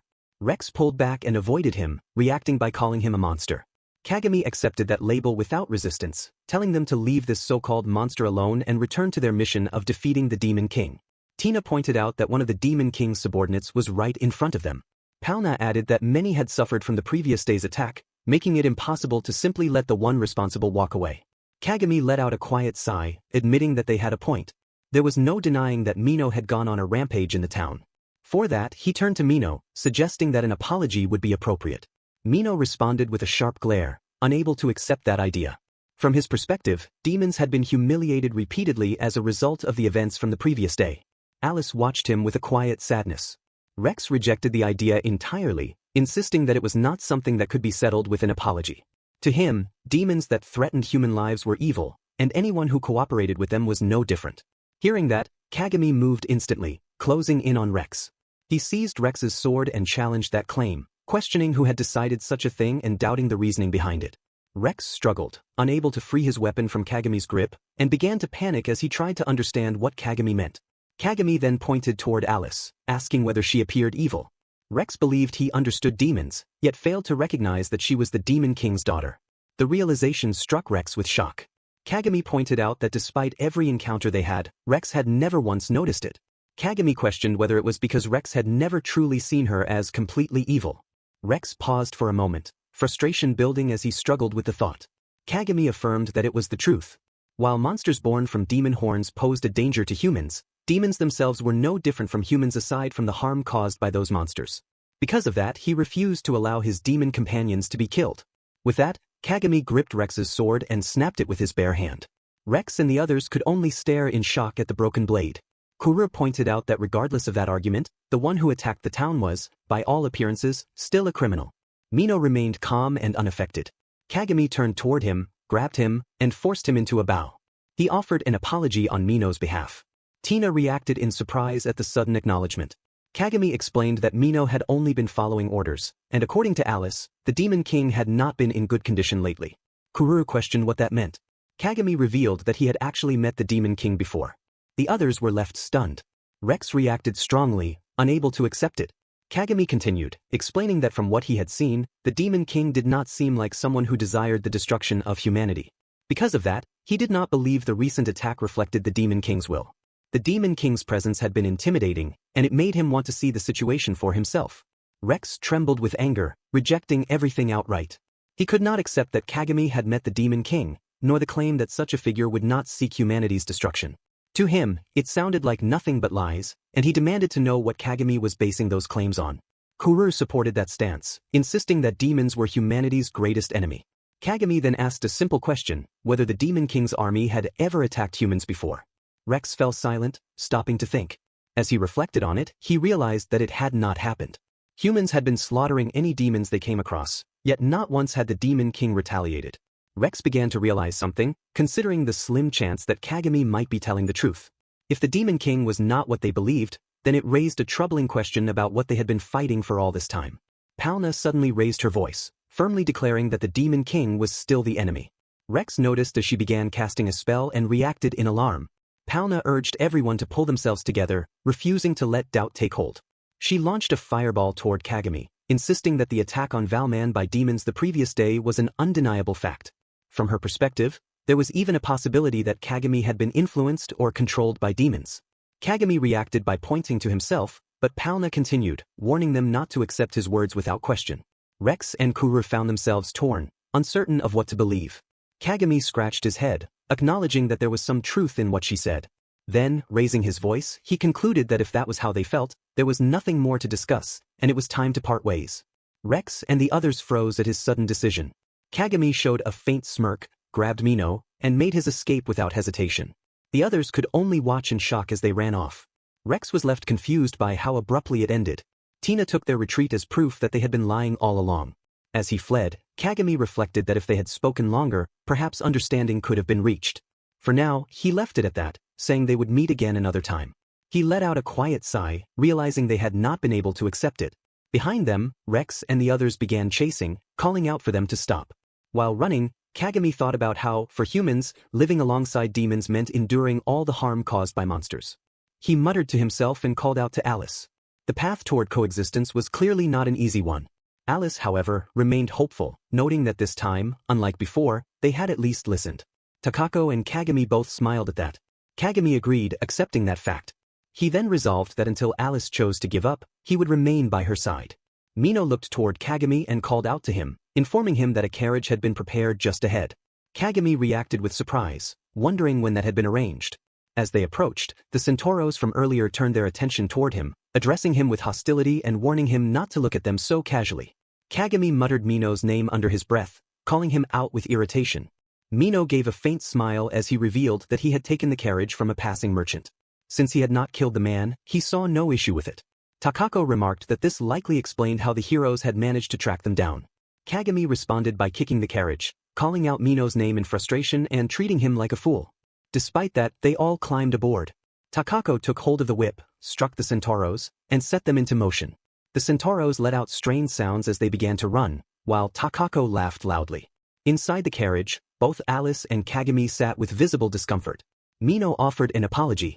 In the distance, Rex and the others watched as Kagami's carriage moved farther away. Tina pointed out that they had escaped. Rex noted that their destination remained the same, making another encounter likely. Kururu observed Rex with concern. He reaffirmed to himself that monsters were detestable beings that had to be eliminated, and that demons who sought to destroy humanity would not be allowed to escape either. At the same time, a thought lingered in his mind about the possibility of demons who desired peace. He clenched his teeth, reminding himself of his role as a hero. Kuru quietly called out to him. Palna then suggested that they should move on, as they needed to gather supplies for the journey ahead. Rex glanced at her, noticing that she had not shown even the slightest hesitation. Palna responded with certainty, insisting that there was nothing for her to doubt. The others could only look at her in confusion. Not far from the Demon King's castle stood the fortified city of Salmaria. As they approached, Alice reacted with awe at the sheer size of its walls, finding it impressive and completely different from the town of Valman. Kagami gave a small smile, noting that Salmaria's proximity to the Demon King's castle meant its regulations were far stricter. Even so, if Alice truly wished to continue, he would support her. Kagami then glanced toward Takaco, questioning why she was riding on the Centauros. Takaco responded with a pleased expression, treating him like a well-behaved child. The Centauros reacted with irritation, insulting Kagami and warning him not to address her so casually. Kagami reflected to himself that they had already taken a dislike to him, then shifted his focus back to the matter at hand, asking if everyone understood the plan. They had come to the city under the pretense of merchants. During their journey, they had acquired the horn of a blue devil they had defeated, an item capable of releasing stored magical energy. To conceal the demonic aura leaking from Mino, they would hide it beneath the items in the carriage. With the horn's effect, they hoped to deceive the inspection. Kagami also asked Takaco to dismount, and she agreed without issue. At the inspection point, the inspector questioned their purpose, noting that it must have been difficult for a villager to travel that far. Kagami responded with an easy smile, expressing relief at having hired such dependable bodyguards. Alice held up the blue horn, Takaco offered a friendly wave, and Kuji added awkwardly that they were indeed reliable. After examining them, the inspector confirmed that everything was in order and allowed them to pass. Kagami expressed his thanks. The inspector then mentioned that a parade was currently drawing large crowds, suggesting they would have a good chance to make a profit. Hearing that, Kagami turned back with curiosity, wondering about the parade. In the streets of Salmaria, performers filled the area, bringing life and movement to every corner. Alice looked around with a bright expression, deeply impressed by the town. Takaco, however, noticed something off in Kagami's expression and questioned what was troubling him. Kagami explained that after asking around for more details, the situation felt unsettling. In the past few days, the city had apparently been attacked by the Demon King's army. The battle ended in Salmaria's victory, and now, by the next day, they were planning to form a subjugation division. Alice's expression shifted to shock upon hearing this. Takaco sought clarification, connecting it to what had happened in Valman. Kagami confirmed that until now, the Demon King had never acted this way before. Winning against the first attack had likely made the people overconfident, and the celebration taking place now was for that victory. He continued, explaining that the monsters roaming near the Demon King's castle were extremely powerful. A subjugation force sent there would likely be wiped out, and at best, only half might survive. The fact that the Demon King's army had chosen this town as their first target raised concern. If this cycle of retaliation and continuous conflict continued, then any chance of coexistence would likely be lost. Takaco noticed Alice's worried expression and pointed out that stopping the subjugation force at this point would be difficult. If the demon army were to attack again, defending Salmaria would become even more challenging. Kagami agreed with that assessment. He added that the island of Atros, where the Demon King's castle stood, contained a spawn block, which produced monsters of extremely high levels. On top of that, in preparation for a larger assault, there was a strong possibility that a large number of monsters had already been gathered. Kagami continued, pointing out that if a demon chose to act, they could wipe out their opponents all at once. Even a fortified city like Salmaria would not be able to withstand such an invasion. Takaco acknowledged that his reasoning might be correct. Kagami then revealed that he had come up with an idea.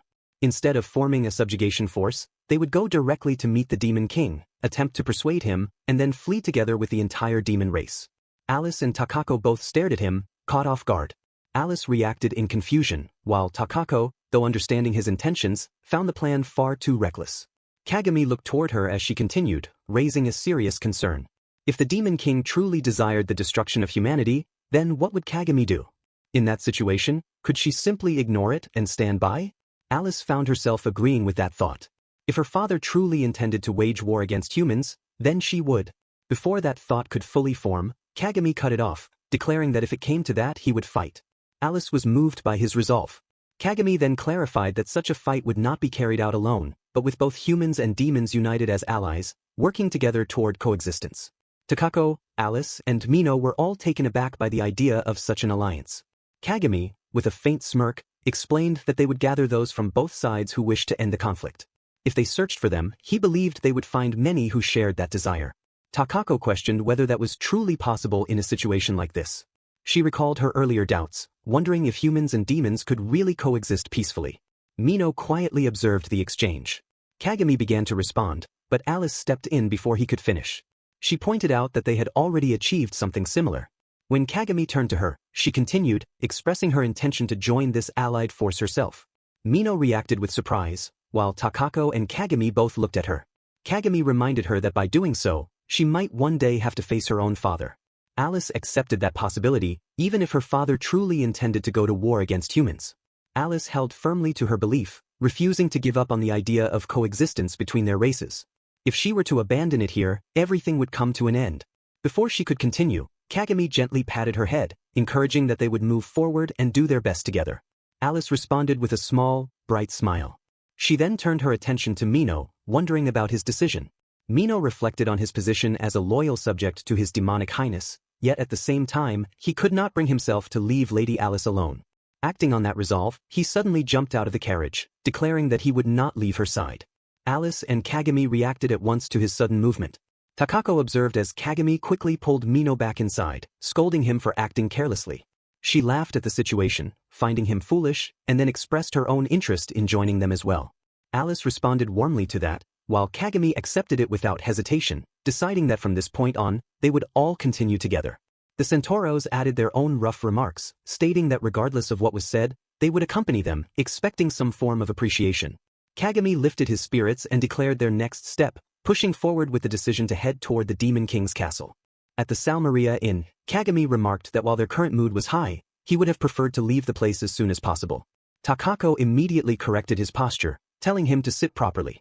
She then explained that after the recent attack, the front gates were now closed before sunset, and the guard station there had become especially strict. Alice let out a quiet sigh, realizing that slipping out unnoticed would be extremely difficult. Kagami added that they also needed to avoid drawing attention, so once the gates reopened, they should leave without delay. Alice agreed with that plan. She then pointed out that since the subjugation division would be large, it would take time for them to depart, meaning they could reach their destination ahead of it. Kagami nodded, finding that it matched his own thinking. Takaco observed the two of them as they discussed things calmly. She found it surprising that they were not more flustered, instead working through the situation with clear heads. Then, in a sudden shift, Kagami lifted Alice onto his shoulders, as if demonstrating something. Takaco laughed at the sight, wondering what they were doing. Watching them, she could not help but feel that the idea of peace between humans and demons did not seem so impossible. She clapped her hands to regain their attention, putting an end to their antics. She then suggested that since they could not all move around freely, the two of them should go and enjoy the parade. Alice hesitated, feeling that it was not the right time for such things, and also worried about leaving Mino behind. Takaco reassured her, recalling that Mino had said there was no need to worry about him. Then, turning her attention to Kagami, she firmly instructed him to escort Alice around the town. Alice apologized, while Kagami tried to object, only to be silenced by Takako's sharp glare. At the street parade, Alice looked around in complete awe, taking in everything with excitement as she realized this was what a parade was like. The entire town was alive with energy. Kagami watched her with a small smile, telling her to settle down and suggesting they calm themselves by getting something to eat. As they stood there, a performer approached and handed Alice a balloon, charmed by her presence.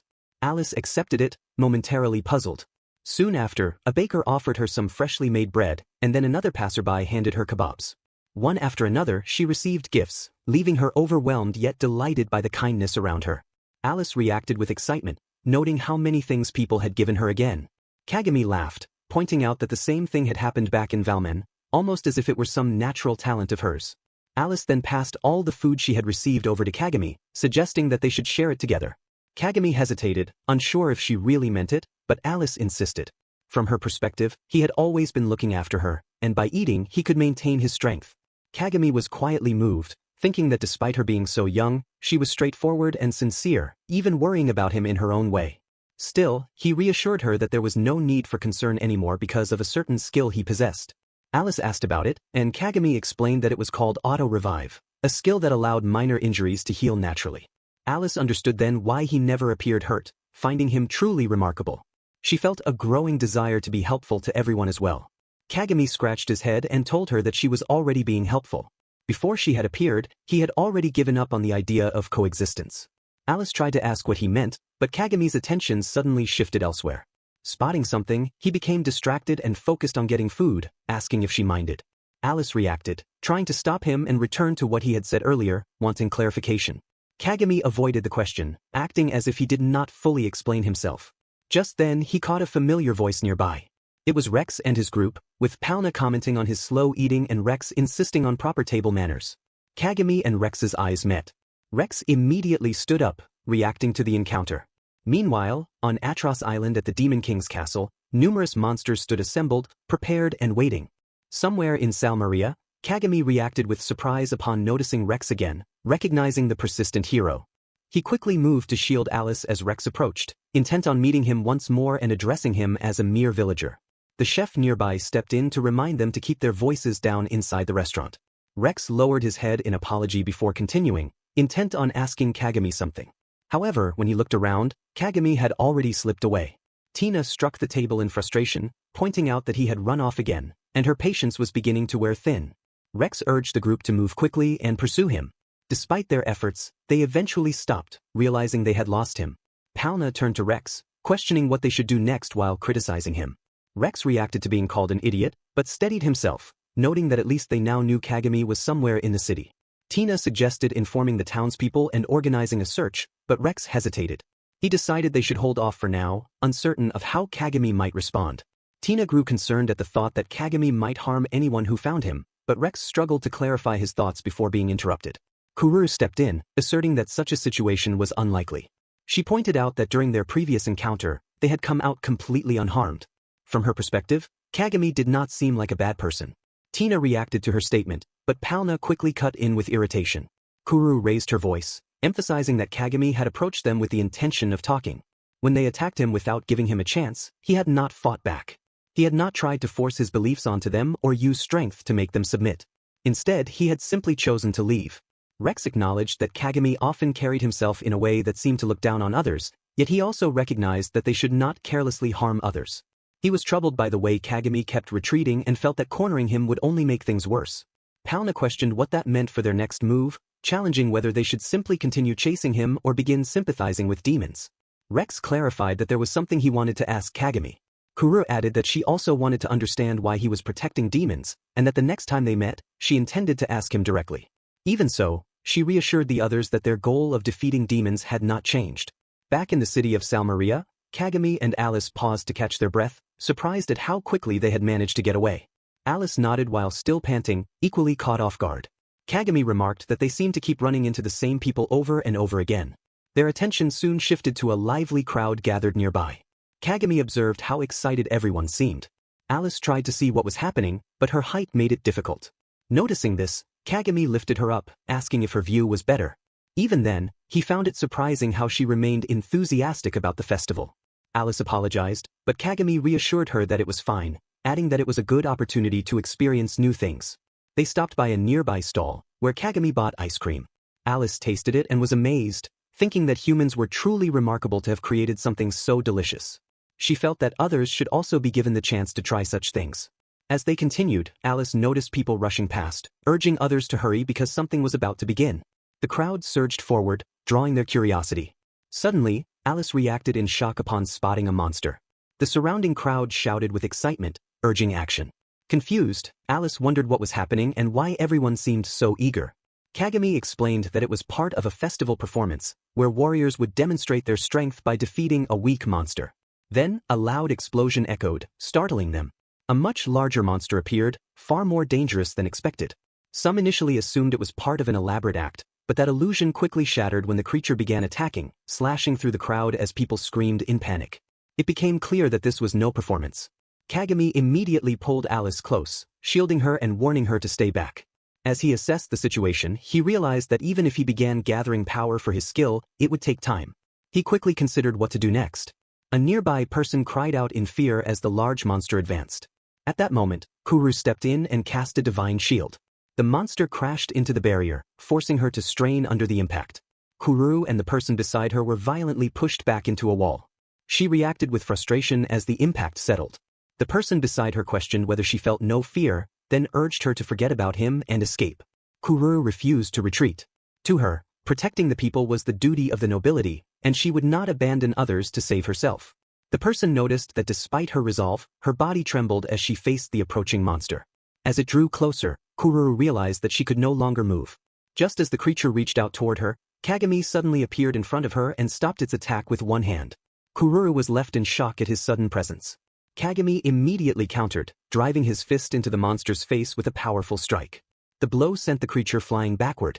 Kururu dropped to her knees, overwhelmed by what had just happened. Kagami turned his attention to her, remarking that this time she had earned a perfect score. Kururu could only stare at him. At that moment, her party arrived, calling out to her.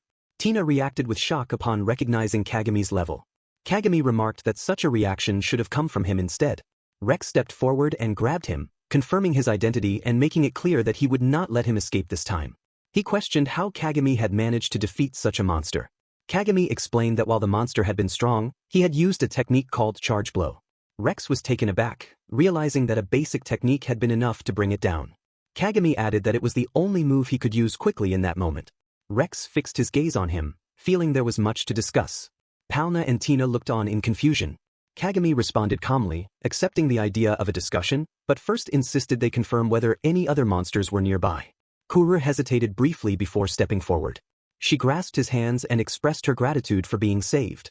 Kagami brushed it off, explaining that she had bought enough time for him to gather the energy needed to defeat the monster in a single strike. Palna observed that even when it was not a demon, he still chose to save others. Kagami let out a quiet sigh, considering himself a neutral party. Suddenly, a man rushed toward them, urgently trying to get their attention. He demanded to know what they were doing and insisted they needed to flee immediately. Kagami questioned whether this meant more monsters were nearby. The man clarified that it was something far worse. A massive swarm of monsters from Alstoro Island was heading toward them, numbering around 10,000. Kagami's eyes widened at the scale of it. The man declared that the town was beyond saving. A man urgently informed Kagami and the others that a massive horde of monsters was heading toward the town. Alice tried to object, but the man firmly insisted it was true, emphasizing that nearly 10,000 monsters were approaching. Kagami turned toward Rex and called out to him. Rex responded, waiting for what he had to say. Kagami urged him to begin evacuating the townspeople as quickly as possible, while he would move swiftly to locate his other companions. Before leaving, Kagami added that he would entrust Alice to Rex and his group. Rex and the others were visibly shaken by this. Rex reacted strongly, questioning whether Kagami had lost his senses, reminding him that demons were considered their sworn enemies. From his perspective, leaving Alice in their care made no sense, especially if they chose to harm her. He struggled to understand how Kagami could make such a decision. Kagami responded that if Rex truly intended to harm her, he would not be making this request. He also reminded him of his earlier desire to have a discussion. Rex hesitated, acknowledging that point, but before he could continue, Palna interjected, questioning whether Kagami simply did not care about the outcome if something happened to Alice. Kagami's expression showed concern as he pleaded with them to protect her, asking them earnestly to ensure her safety. Faced with that sincerity, Palna and the others found themselves unable to refuse. They watched as Kagami quickly ran off. Tina remarked that he had sounded genuinely desperate. Palna then turned to Alice, interpreting the situation as her being left behind. Alice, however, did not see it that way.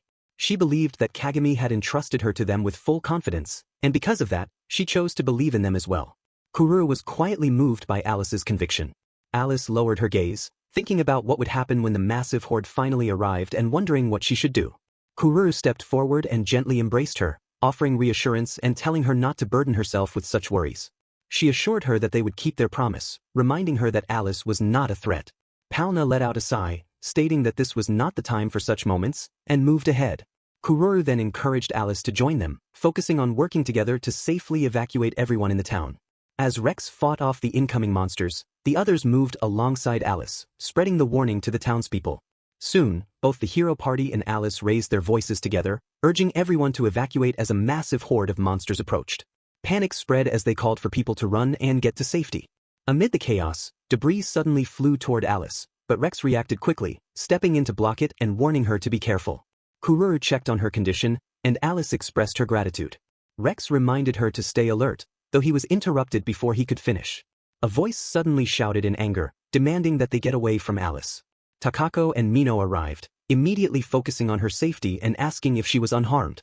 Rex recognized them at once. Alice called out to them as well.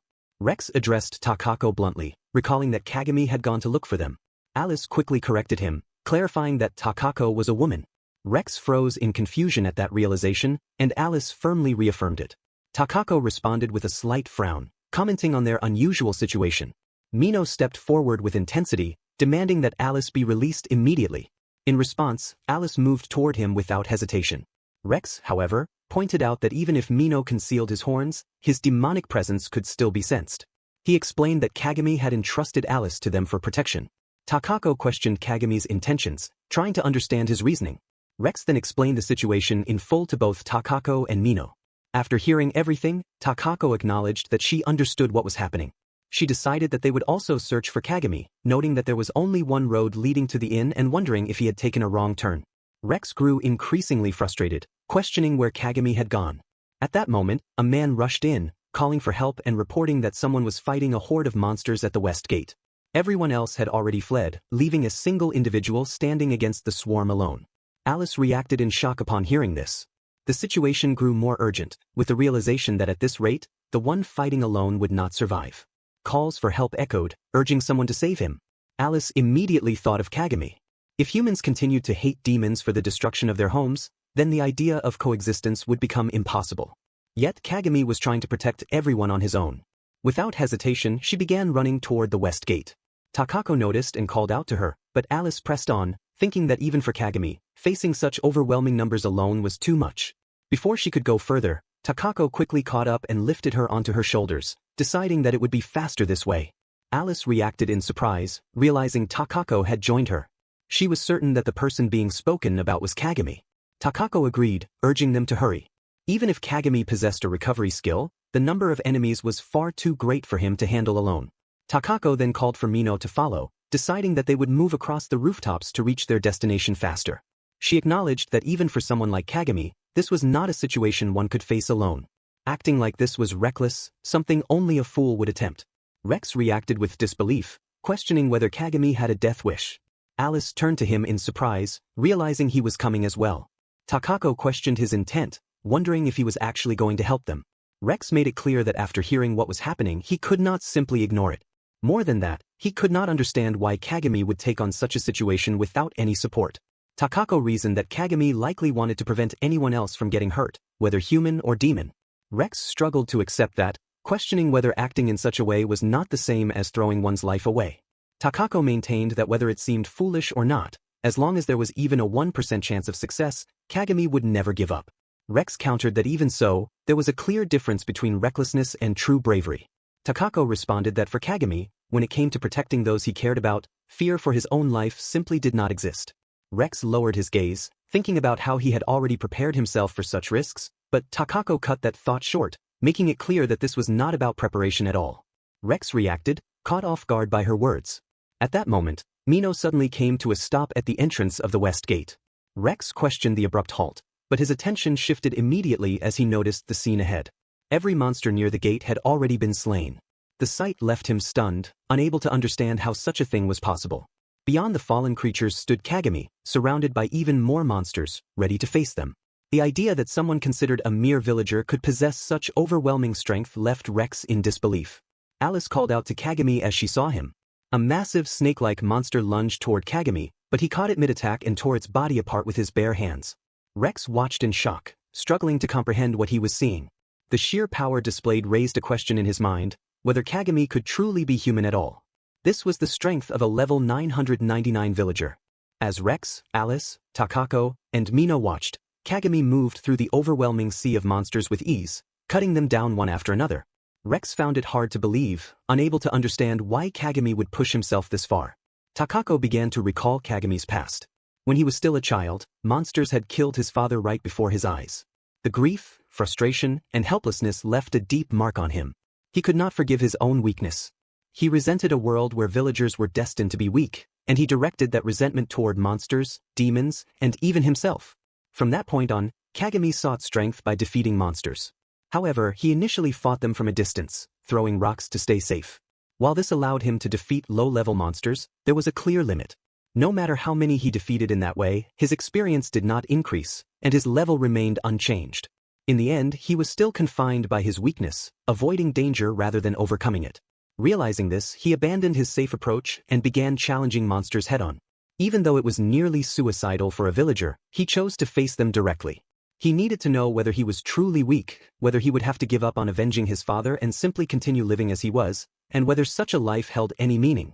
At one point, the young Kagami lay exhausted on the ground after confronting goblin monsters.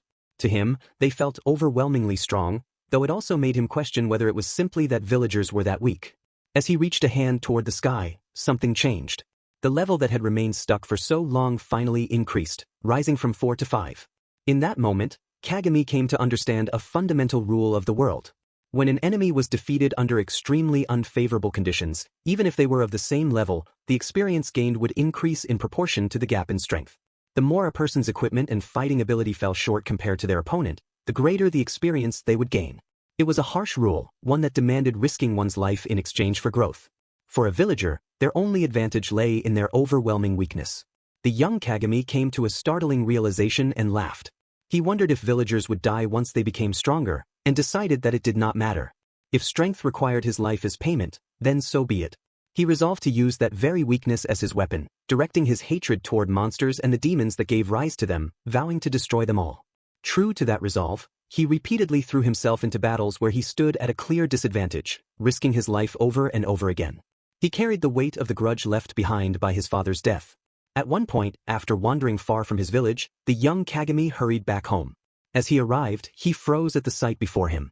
The villagers were gone, their bodies scattered across the ground. Panic set in as he searched for his mother. Takaco later explained that the village had been completely wiped out by a group of bandits. Alice lowered her gaze, unable to accept it easily. Kagami's father had been killed by monsters, and his mother had been killed by humans. Mino came to understand the meaning behind this. Rex, reflecting silently, realized that Kagami had lost both parents in such a way. Takaco went on to explain that Kagami had eventually chosen a neutral path, and that meeting Alice's father had played a major role in shaping that decision. Alice reacted with surprise at that revelation, and Takaco suggested that she should hear the details directly from Kagami himself. At that moment, a voice rose with urgency, declaring that they could not allow Kagami to die. Rex reacted, recognizing Kururu's resolve. Takaco showed approval, while Alice also made up her mind to do everything she could for Kagami. Meanwhile, as Kagami continued fighting, his thoughts turned inward. If monsters did not exist, then there would be no need to fight demons. Without such roles dividing them, perhaps everyone could have lived together peacefully. In that world, his father and mother might not have had to die. He questioned who had decided that things had to be this way. As more monsters swarmed him, piling on from all sides, he struggled beneath the weight. Even if it was the world itself that had created these rules, he could not accept them. A massive monster loomed above him, opening its jaws and unleashing an attack toward his pinned-down body, pushing him to the edge as he faced whether he could defy it. As a massive monster released a powerful attack toward Kagami, he remained pinned beneath a pile of demons, struggling to move while realizing he could not escape in time. Even in that moment, he reflected on what he had already accomplished. The number of enemies had been reduced, and because of that, the morale of Salmaria's adventurers would rise. The town would not fall so easily. Even if only slightly, the possibility of coexistence would still remain. With that thought in mind, a faint smile formed on his face as the incoming attack closed the distance.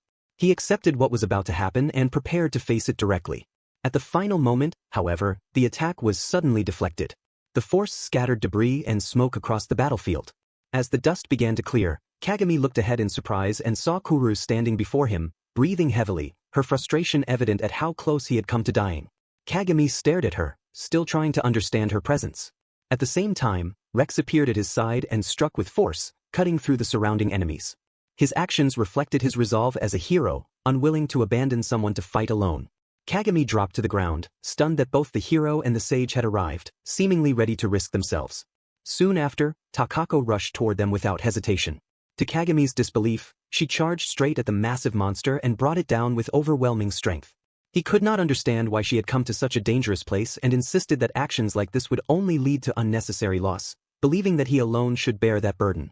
At that moment, Mino appeared beside him, making it clear that he would share that burden as well. Kagami was taken aback, unable to understand why a demon would involve himself in this. Mino challenged that thinking, pointing out that Kagami himself had been ready to throw his life away without purpose. Before Kagami could respond, more allies arrived.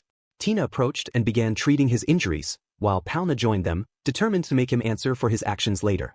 Overwhelmed, Kagami watched as everyone moved together in coordination, pushing back and defeating the surrounding demons. Kururu made it clear through her actions that they had all come to bring him back safely and would overcome the situation together. Kagami struggled to grasp their resolve, questioning whether they were all willing to risk their lives so carelessly. Kururu rejected that idea outright, showing through her stance that none of them intended to die, nor would they allow him to fall. Surrounded by their support, as they fought and protected him, Kagami began to realize that he was no longer alone. Elsewhere, Alice watched the battle from behind cover, observing how everyone had come together for Kagami. Strengthened by what she saw, she made up her mind and turned back towards Salmaria, ready to act. Back on the battlefield, Kagami turned his attention to Alice, wondering where she had gone. Mino informed him that she had gone to find a safe place to hide, leaving Kagami to take in the situation. As the fight continued, Kagami initially urged the others to retreat and take cover. However, he stopped mid-thought when he noticed the firm expressions from Kururu and Takaco. Seeing their resolve, he abandoned the idea. Letting out a quiet sigh, he accepted the circumstances and decided that they would only fall back if it became absolutely necessary. This would not be a reckless sacrifice. Rising to his feet, he steadied himself and prepared to bring the battle to an end. Tina showed her support, ready to assist him. Kagami then charged forward toward a demon that was hurling rocks, moving with confidence. However, he was immediately struck by a projectile and sent flying back toward his allies. Tina rushed to check on him, concerned. Despite the impact, Kagami laughed it off, admitting that he had pushed himself too far, especially knowing she was there to heal him. Tina corrected him firmly, reminding him of her role and the importance of her safety, urging him not to act carelessly. Kagami accepted her point and agreed. He then admitted that he had never truly fought alongside others before. Thinking back on his earlier words, he expressed regret over what he had said about the princess. With a slight smile, he acknowledged that they would fight as a team even if it seemed obvious to everyone else. Looking upward, Kagami noticed the flying enemies and recognized them as a major threat. After a brief moment of thought, he called Kururu and Palna closer. Without hesitation, he grabbed both of them by the waist, catching them off guard. Ignoring their reactions, he focused on the task and asked them to prepare their magic. Before they could fully respond, Kagami leapt high into the air, carrying both of them with him. As they reached the height of the flying demons, he directed their attention toward the targets. Kururu and Palna reacted quickly, casting their spells and eliminating the airborne enemies one after another, with Kagami positioning them perfectly in the air. Together, they cleared the skies efficiently. After landing, Kagami acknowledged their success. Impressed by the strength of magic users, Tina immediately stepped in to treat any injuries they had sustained. At the same time, Palna silently simmered with frustration over Kagami's actions, while Kururu questioned his behavior. Still confused by their reactions, Kagami explained that he believed they had simply been working together as a team. His words left them momentarily speechless. Palna quietly held onto her irritation, while Kururu, still flustered, chose to accept his reasoning. As the group regained their composure, Takaco stepped forward, unwilling to be left behind as the battle continued. Takaco moved decisively, assigning Rex to deal with the weaker enemies while she took on the stronger ones herself. Rex resisted the idea, insisting that he should handle them, but Takaco paid no attention and charged forward. With overwhelming strength, she cut down every demon in her path. Watching her, Rex felt both astonishment and frustration, quietly resolving that he would one day surpass her. Mino remarked that it would be troublesome if someone like Rex became even stronger, but Rex showed no hesitation and pushed forward with determination, continuing the fight. As time passed, more demons fell, their bodies piling across the battlefield. However, the group began to show clear signs of fatigue. Kagami observed them closely and recognized the growing danger. Everyone was nearing their limit, and the number of remaining enemies made it clear that they could not continue like this. He concluded that while they still had the ability to move, they should retreat before it was too late. Kagami tried to call for a withdrawal, but Takaco cut him off before he could finish. She refused to accept it, pointing out that they still had strength left and that they had no intention of abandoning anyone. Kururu supported her stance, making it clear that although they understood what Kagami was trying to do, they would not agree to it. Kagami maintained a faint smile, but inside he was unsettled, struggling to find a way forward. If things continued like this, everyone could lose their lives. Amid that tension, he suddenly heard a voice calling out to him. He snapped back to reality and recognized it immediately. Alice had returned. Her presence alone gave him a sense of relief, yet at the same time, he could not understand why she had come back to such a dangerous place. Alice called out again, drawing his attention. As he turned toward her, he was surprised to see several others standing behind her. Confusion crossed his face as he tried to understand who they were. Alice, however, remained confident, showing him through her expression that things would be all right. As the group took notice, someone recognized the newcomers as adventurers from Salmaria. With firm resolve, Alice stepped forward, determined to help save Kagami. Before he could fully process it, the adventurers raised their voices and rushed into battle, striking down demons as they joined the fight to protect their home. Kagami was left overwhelmed by the sudden shift, struggling to grasp what was happening. Alice revealed that she had sought help from the adventurers, telling them that others were already fighting and desperately needed support. At first, fear had held them back from facing such a massive horde. But after witnessing people continue to fight despite the danger, they found the courage to step forward and join the battle. She showed her gratitude toward those who had been fighting from the very beginning. Hearing this, Kagami felt a quiet embarrassment. As he stood near Alice, Kuru watched the two of them from a distance. She reflected on how a single villager, standing alone against 10,000 monsters, had managed to inspire so many adventurers. The scene reminded her of the heroic tales she had once read in the castle's library. Kuru's attention shifted as she heard Rex nearby. Watching him, she saw him let out a breath before breaking into a grin, clearly energized by the presence of such an unusual villager. Rex resolved to see the battle through to the very end. Kagami noticed this as Rex rushed back toward the monsters once more, and that determination stirred something in him. He decided that he would also give everything he had. Even so, he warned Alice that the battlefield remained dangerous and that she should stay back. Alice agreed without hesitation, though she carried a small sense of regret, having truly wanted to help him this time. Kagami turned toward her and gently placed a hand on her head, catching her off guard. To him, what she had done was already remarkable. Despite being a demon, she had convinced so many people to step forward and help others. That alone was something worth recognizing. Hearing this, Alice's eyes began to fill with tears. Kagami lowered himself slightly and offered his thanks with a soft expression, and Alice responded with quiet happiness. As the battle pressed on, even more monsters appeared, forcing the adventurers to ready themselves once again. From a distance, Kagami observed them fighting bravely, standing their ground despite the overwhelming threat. With renewed resolve, he decided that they would give everything they had and claim victory. He moved forward once more, charging back into the battle. Rex joined in with equal intensity. Nearby, Mino reflected silently on how these same people might one day stand as his enemies. Takaco, however, urged Kagami to focus only on the fight ahead, assuring him that things would hold on their side and encouraging him to unleash his full strength. Without hesitation, Kagami rushed straight toward the towering one-eyed monster. He pushed forward, striking down any creature that stood in his path, sending them flying as he advanced. The Salmaria adventurers watched in disbelief, questioning where such overwhelming strength came from and how he could continue fighting with such intensity after everything he had already endured. The massive creature loomed over him, but before it could strike, Kagami seized it by the leg. With all his strength, he lifted the enormous body and began spinning it around.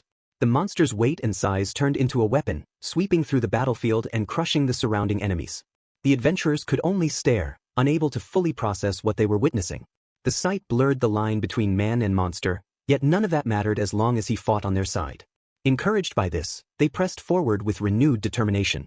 After bringing down the giant one-eyed monster, Kagami turned at the sound of cheers behind him.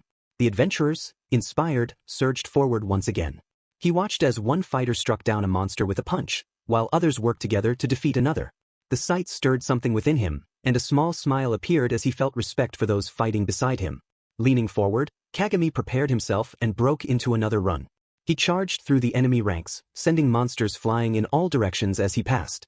More creatures were thrown aside as he continued his relentless advance, showing no sign of stopping. From behind, the adventurers quietly acknowledged that such strength was beyond anything they could match. Elsewhere on the battlefield, Rex dropped to one knee as exhaustion began to catch up with him. Tina approached and offered him a potion, but Rex refused, knowing he had already used too many and that it would no longer help. Kuru urged him to rest. Rex refused to back down, believing that as a hero, he had to continue summoning his courage until the very end. Kuru countered that stepping back or retreating also required courage. Her words caught him off guard. She explained that allowing his exhausted body to recover was just as important, and that pushing himself beyond his limits in a battle like this was not a wise choice. Rex turned his gaze toward Kagami, who was still fighting, and found himself thinking about him. Tina then explained that Kagami was able to rest without concern because of one of his abilities. With that skill, he could recover simply by taking a break, even without relying on recovery items. Rex was surprised to learn that Kagami possessed such a high-level ability. Tina suggested that perhaps Kagami trusted the people around him more than anyone else. Because of that trust, he could confidently step back when needed, knowing his allies would hold the line. Rex continued watching as Kagami faced yet another massive monster. Other adventurers fought alongside him, and Rex began to understand that they were truly being relied upon. He quietly admitted to himself that he could not match Kagami. Tina started to comment on Kagami's level, but Rex stopped that line of thought. What impressed him was not Kagami's strength alone, but his ability to act without hesitation or bias. He recalled how Kagami had treated Alice and recognized the sincerity in it. Kuru shared the same understanding. Elsewhere on the battlefield, Palna noticed Takaco and Mino approaching. Observing their condition, she realized they were taking a brief rest after their efforts. She offered them a potion. Both Takaco and Mino showed clear signs of exhaustion and accepted the need to recover. Palna handed Takaco a potion and advised her to drink it while it was still effective.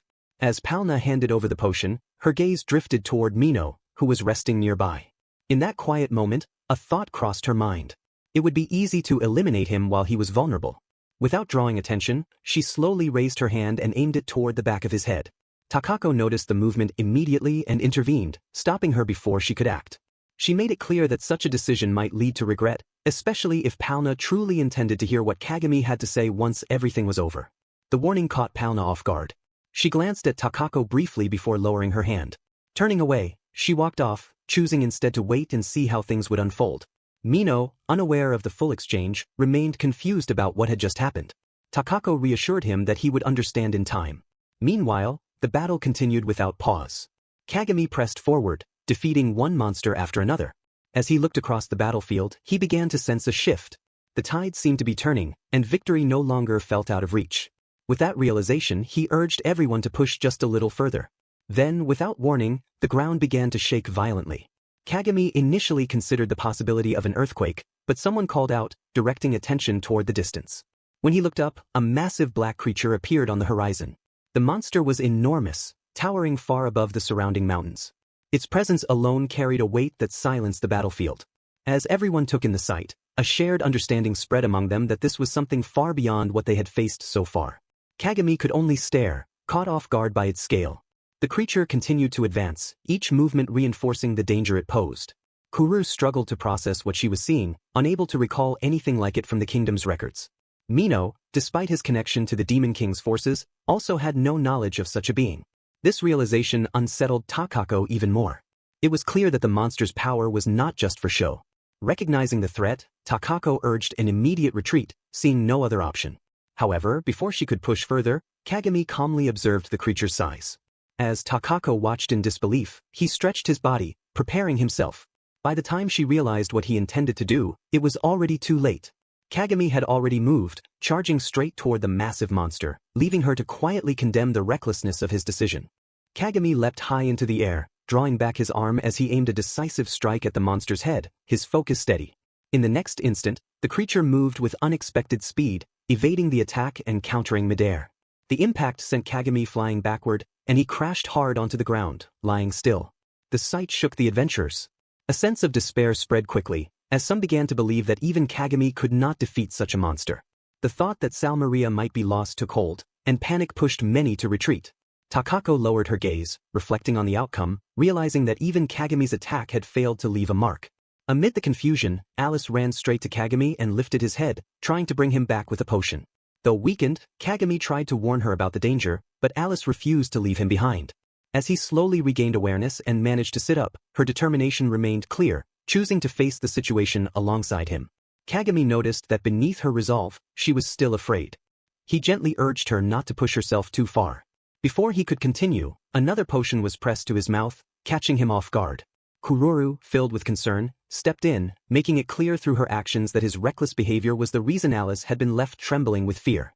Hearing that, Kagami lowered his gaze and quietly acknowledged it, offering an apology through his expression.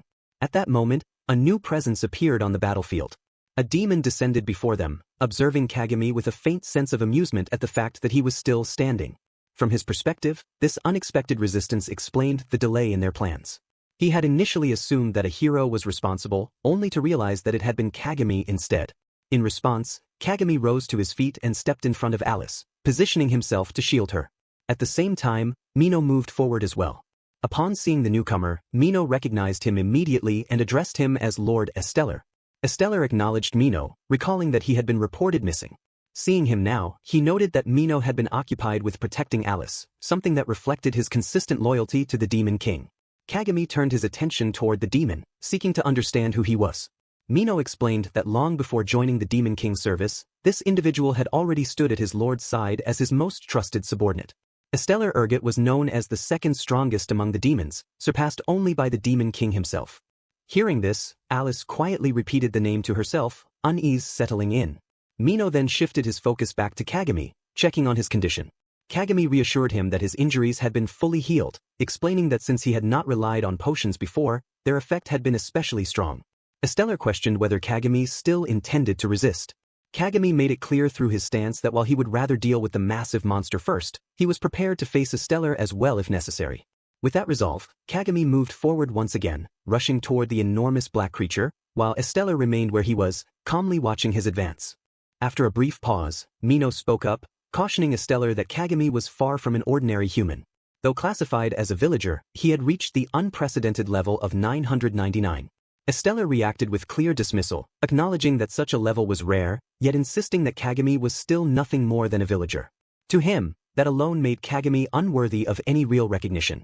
This perspective left Kururu confused, prompting her to question what he meant. Estellar clarified that villagers possessed unusually low base attributes. Even at level 999, they could not compare to specialized classes such as heroes or magicians. From his viewpoint, a villager's strength was so limited that it barely warranted attention. Kururu pushed back against that claim, believing that strength was not defined by level alone and that skills played an equally important role. Estellar responded by pointing out that aside from Kagami's ability to recover on his own, there was little evidence of any exceptional skills. He added that even possessing such an ability was already unusual for a villager. Others of the same class had attempted to surpass level 100 due to their rapid leveling, yet none had ever reached a level as extreme as Kagami's. Even so, Estellar maintained that a villager's skills remained insignificant, reflecting what he saw as the inherent limitations of their class. Kururu found herself unable to respond, while Takaco quietly questioned how Estellar held such detailed knowledge. Continuing, Estellar emphasized that even without considering skills, the difference in raw attributes was undeniable. The opponent Kagami now faced was far beyond what a level 999 villager could realistically overcome. Shifting his attention back to the battlefield, Estellar soon noted that Kagami was returning. At that same moment, Kagami came flying past the group, crashing hard against the ground. Takaco and Kururu immediately rushed toward him, while Alice reacted in alarm at the sight. Estellar remained composed, concluding that Kagami had already reached the peak of his growth. In his view, even with his abilities, this was the limit of what a villager could achieve. Yet from beneath the rubble, Kagami began to rise. He steadied himself and stood firm, facing forward as if rejecting that conclusion. There was a quiet confidence in him as he made it clear through his actions that such limits were not absolute. This time, he had intentionally reduced the damage he took, showing that he was still capable of continuing the fight. Estellar observed closely as Kagami moved back toward Alice and requested a potion. Watching this, he reflected on how a villager's health and stamina were usually inferior even to that of a magician. However, Kagami's endurance clearly exceeded those expectations, suggesting that it was likely supported by a skill. While Estellar acknowledged the persistence Kagami displayed, he ultimately attributed it to that ability, seeing it as the reason he had lasted this long, and viewed surrender as the wiser choice while he still had the chance to survive. After taking the potion, Kagami turned his attention back to Estellar, questioning his intentions and whether he truly meant to wipe them all out. Estellar made it clear that his only goal was the destruction of Salmaria, and that anyone who stood in his way would be eliminated. Kagami quietly repeated the idea to himself, realizing that everything was being done solely for the sake of destroying the town. Estellar went further, showing no regard for the lives within it, viewing them as insignificant. At that moment, Alice stepped forward, unable to stay silent.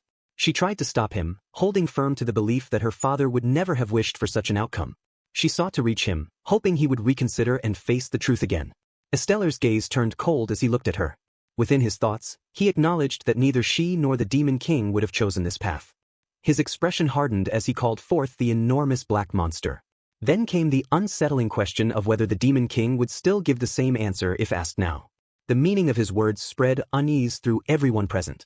Mino quickly realized that something was deeply wrong. Estellar then revealed the truth. Controlling the creature had not been simple.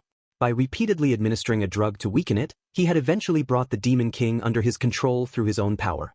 Before them, the massive black monster lowered itself, submitting to his command. Mino was overcome with anger at the revelation, unable to accept what had been done. Estellar remained unmoved, stating that this battle was never the will of the Demon King. It was a conflict created by his own hand. The moment deepened as Estellar revealed the truth, that the Demon King was sealed within the massive black monster. With a darkened expression, he made it clear that the Demon King had never desired this war. It was his own will that had driven it forward. The revelation left everyone shaken.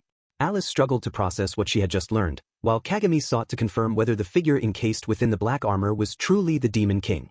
Estellar explained that the entity was known as Messia, an ancient weapon created solely for the destruction of humanity.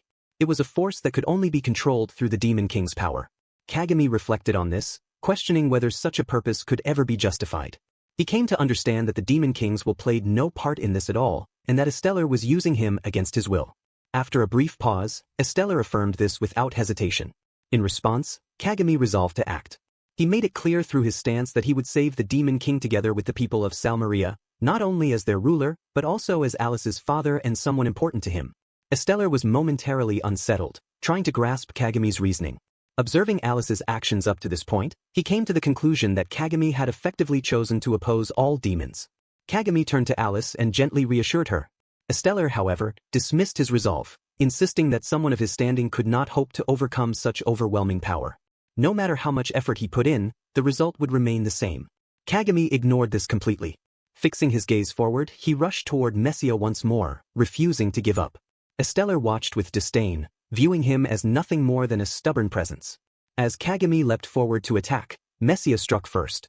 Though he managed to avoid a direct hit, the impact of the attack still caught him in its force, sending debris crashing down around him. Buried beneath the rubble, Kagami raised his hand again, calmly signaling for another potion. Alice, still by his side, continued to support him as he struggled back to his feet. Estellar observed this with growing disbelief, unable to understand how Kagami continued to stand after enduring repeated blows. Each time Kagami charged forward, he was struck down again, yet he continued to rise. Even so, Kagami continued to stand. Kuru watched in stunned silence, while Alice looked on with tears in her eyes. Despite enduring repeated blows, he gathered himself again, refusing to stop. Rex, too, could only watch in disbelief at how far Kagami was willing to push himself. With renewed focus, Kagami charged at Messia once more. This time, he avoided the incoming attack with precision. Taking advantage of the opening, he unleashed a series of strikes, landing blow after blow until Messia finally staggered. For the first time, Estellar showed clear surprise, while Rex recognized that Kagami's efforts were beginning to have an effect. However, the moment did not last. Messia's power surged as its eye emitted an intense glow. In an instant, it struck back with overwhelming force, sending Kagami flying once again. Alice could only watch in shock as he crashed heavily onto the ground, his body battered once more. Estellar descended to observe him more closely, beginning to question whether someone like Kagami could truly be nothing more than a villager. At the same time, Takaco and the others rushed to his side, concerned. When they tried to understand what he had been attempting, Kagami simply showed that he had only acted because he needed to try. Alice, no longer able to endure it, urged him to stop, unable to accept him pushing himself so far. Kuru shared the same concern, recognizing that continuing like this would only lead to his death. Tina added that the potions had already lost most of their effect, and from that point on, only limited healing magic remained. Even with all of this, Kagami turned his attention back toward Messia. A faint smile appeared as he looked at Alice, recalling his promise to save her father. At that moment, a soft glow surrounded his body as Palna stepped forward and used her healing magic. Even as she restored him, she struggled to understand how he could keep fighting with such unwavering resolve. Kagami briefly acknowledged her ability to heal, recognizing its value. However, Palna's expression turned serious as she demanded an explanation. She questioned why he refused to treat demons as enemies and why he continued to fight in such a reckless manner. Takaco, Kuru, Tina, and Rex all waited for his answer. When Kagami hesitated, Palna made it clear through her stance that she would stop supporting him if he did not respond. With no choice left, Kagami began to speak through his actions and expression, recalling the moment when his father had been killed by monsters. The memory remained clear to Kagami, an event that made him question why villagers like himself were so powerless. Unable to accept that weakness, he searched desperately for a way to grow stronger, eventually devoting himself entirely to increasing his level. As time passed, he earned money, his life stabilized, and he came to believe that hunting monsters was the most reliable way to survive in that world. However, as he continued, his thinking began to change. He started questioning the very structure of the world around him. He wondered why monsters dropped currency that could be used in human society, what the true meaning of classes was, and why such a large gap in strength existed between them. He also questioned the purpose of the status system, considering whether it existed only to display one's condition. When he reflected on levels, experience, and the way skills were granted at set intervals, it all began to feel artificial and without clear meaning. The others struggled to fully grasp his line of thought, but Kagami continued. He revealed that his mother had not been killed by demons or monsters, but by humans. If monsters had been responsible, he might have been able to accept it as something unavoidable. Instead, that experience led him to a different conclusion. The world was not divided simply into good humans and evil demons. There were kind demons just as there were cruel humans. Even so, that realization alone was not enough to resolve the conflict between them. As long as monsters created through demonic power continued to harm humans, resentment toward demons would remain.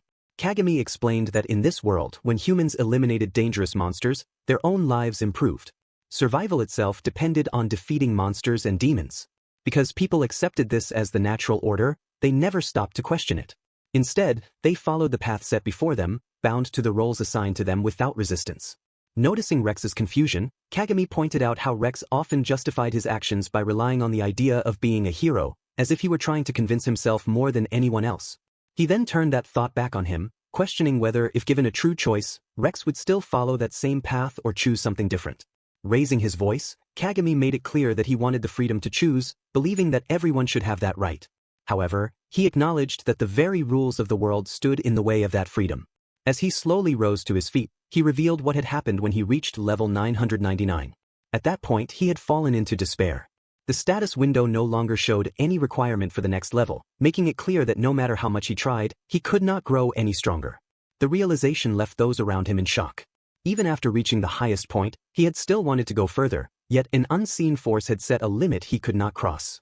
Estellar paused at this, questioning why Kagami continued to fight despite knowing that limit existed.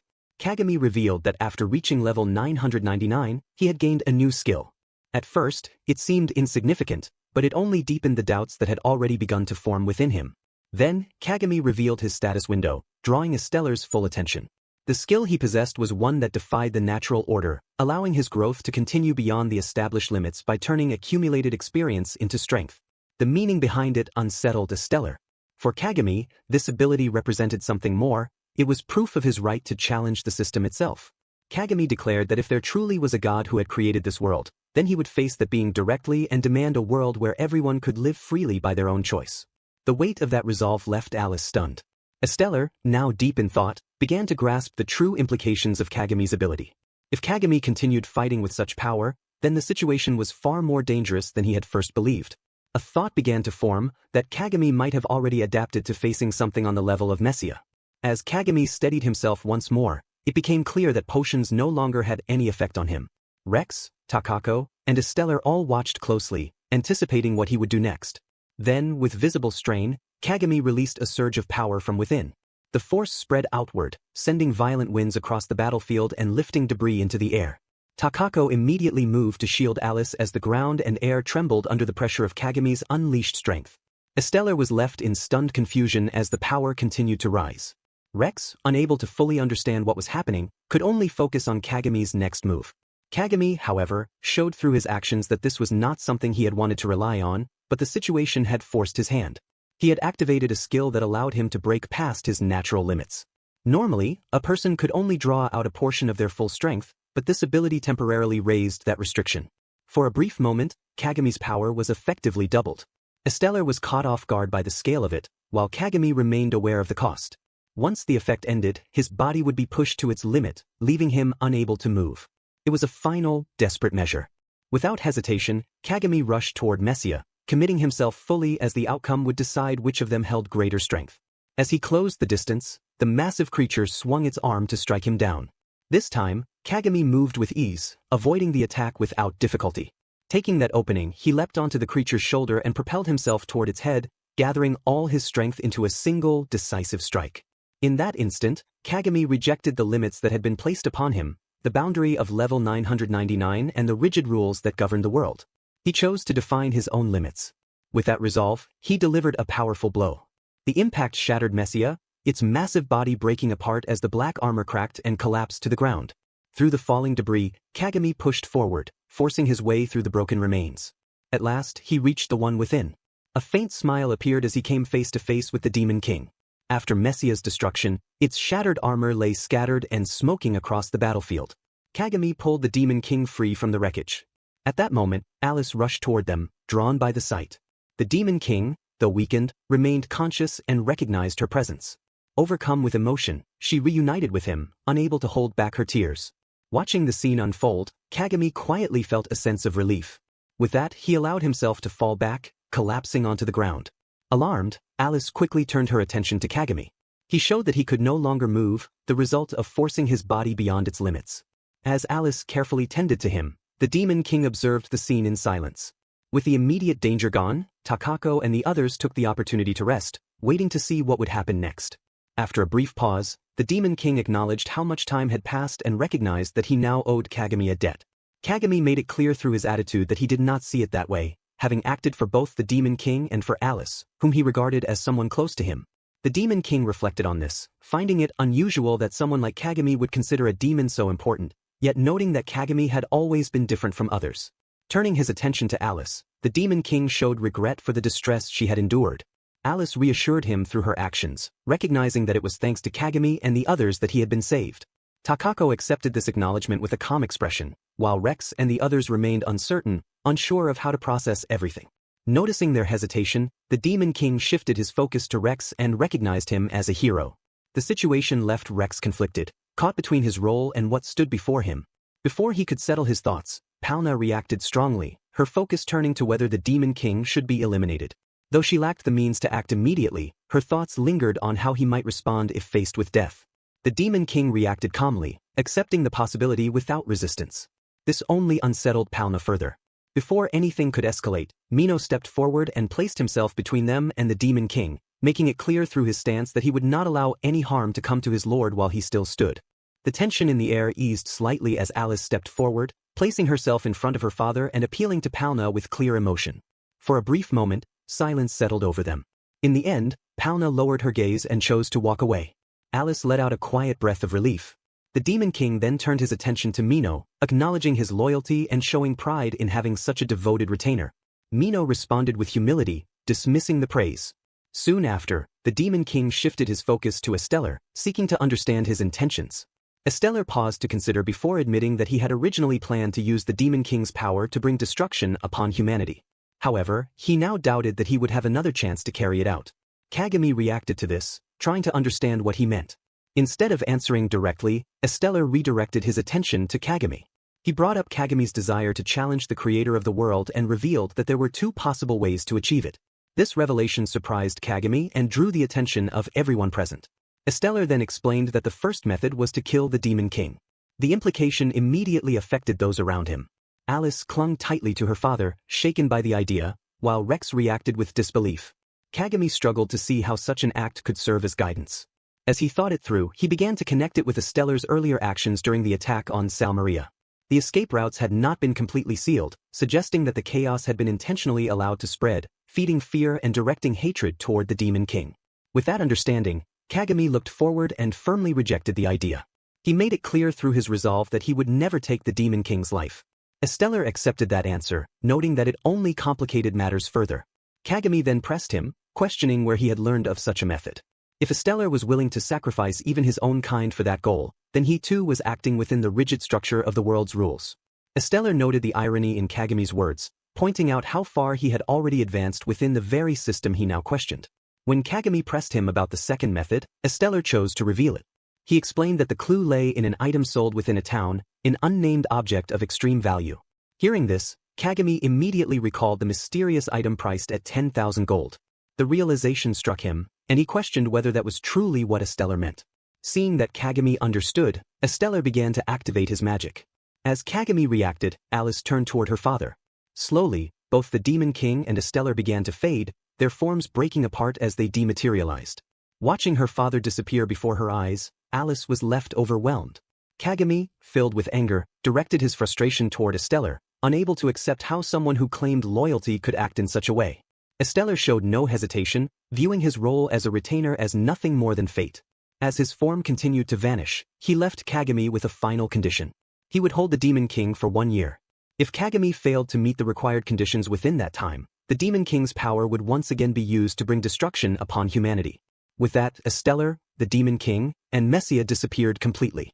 In the aftermath, Alice remained in quiet despair, calling out to her father, while Mino stood frozen, struggling to process what had just occurred. Kagami moved to reassure Alice, though his thoughts had already turned toward what lay ahead. He now had only 1 year and would need to gather 10,000 gold somehow. As the group tried to come to terms with everything, Kuru looked to Kagami, wondering what they should do next. After a brief pause, Kagami scratched his head and reached a decision. To everyone's surprise, he proposed that their first step would be to open a casino, leaving the others stunned as they tried to understand what he had just suggested.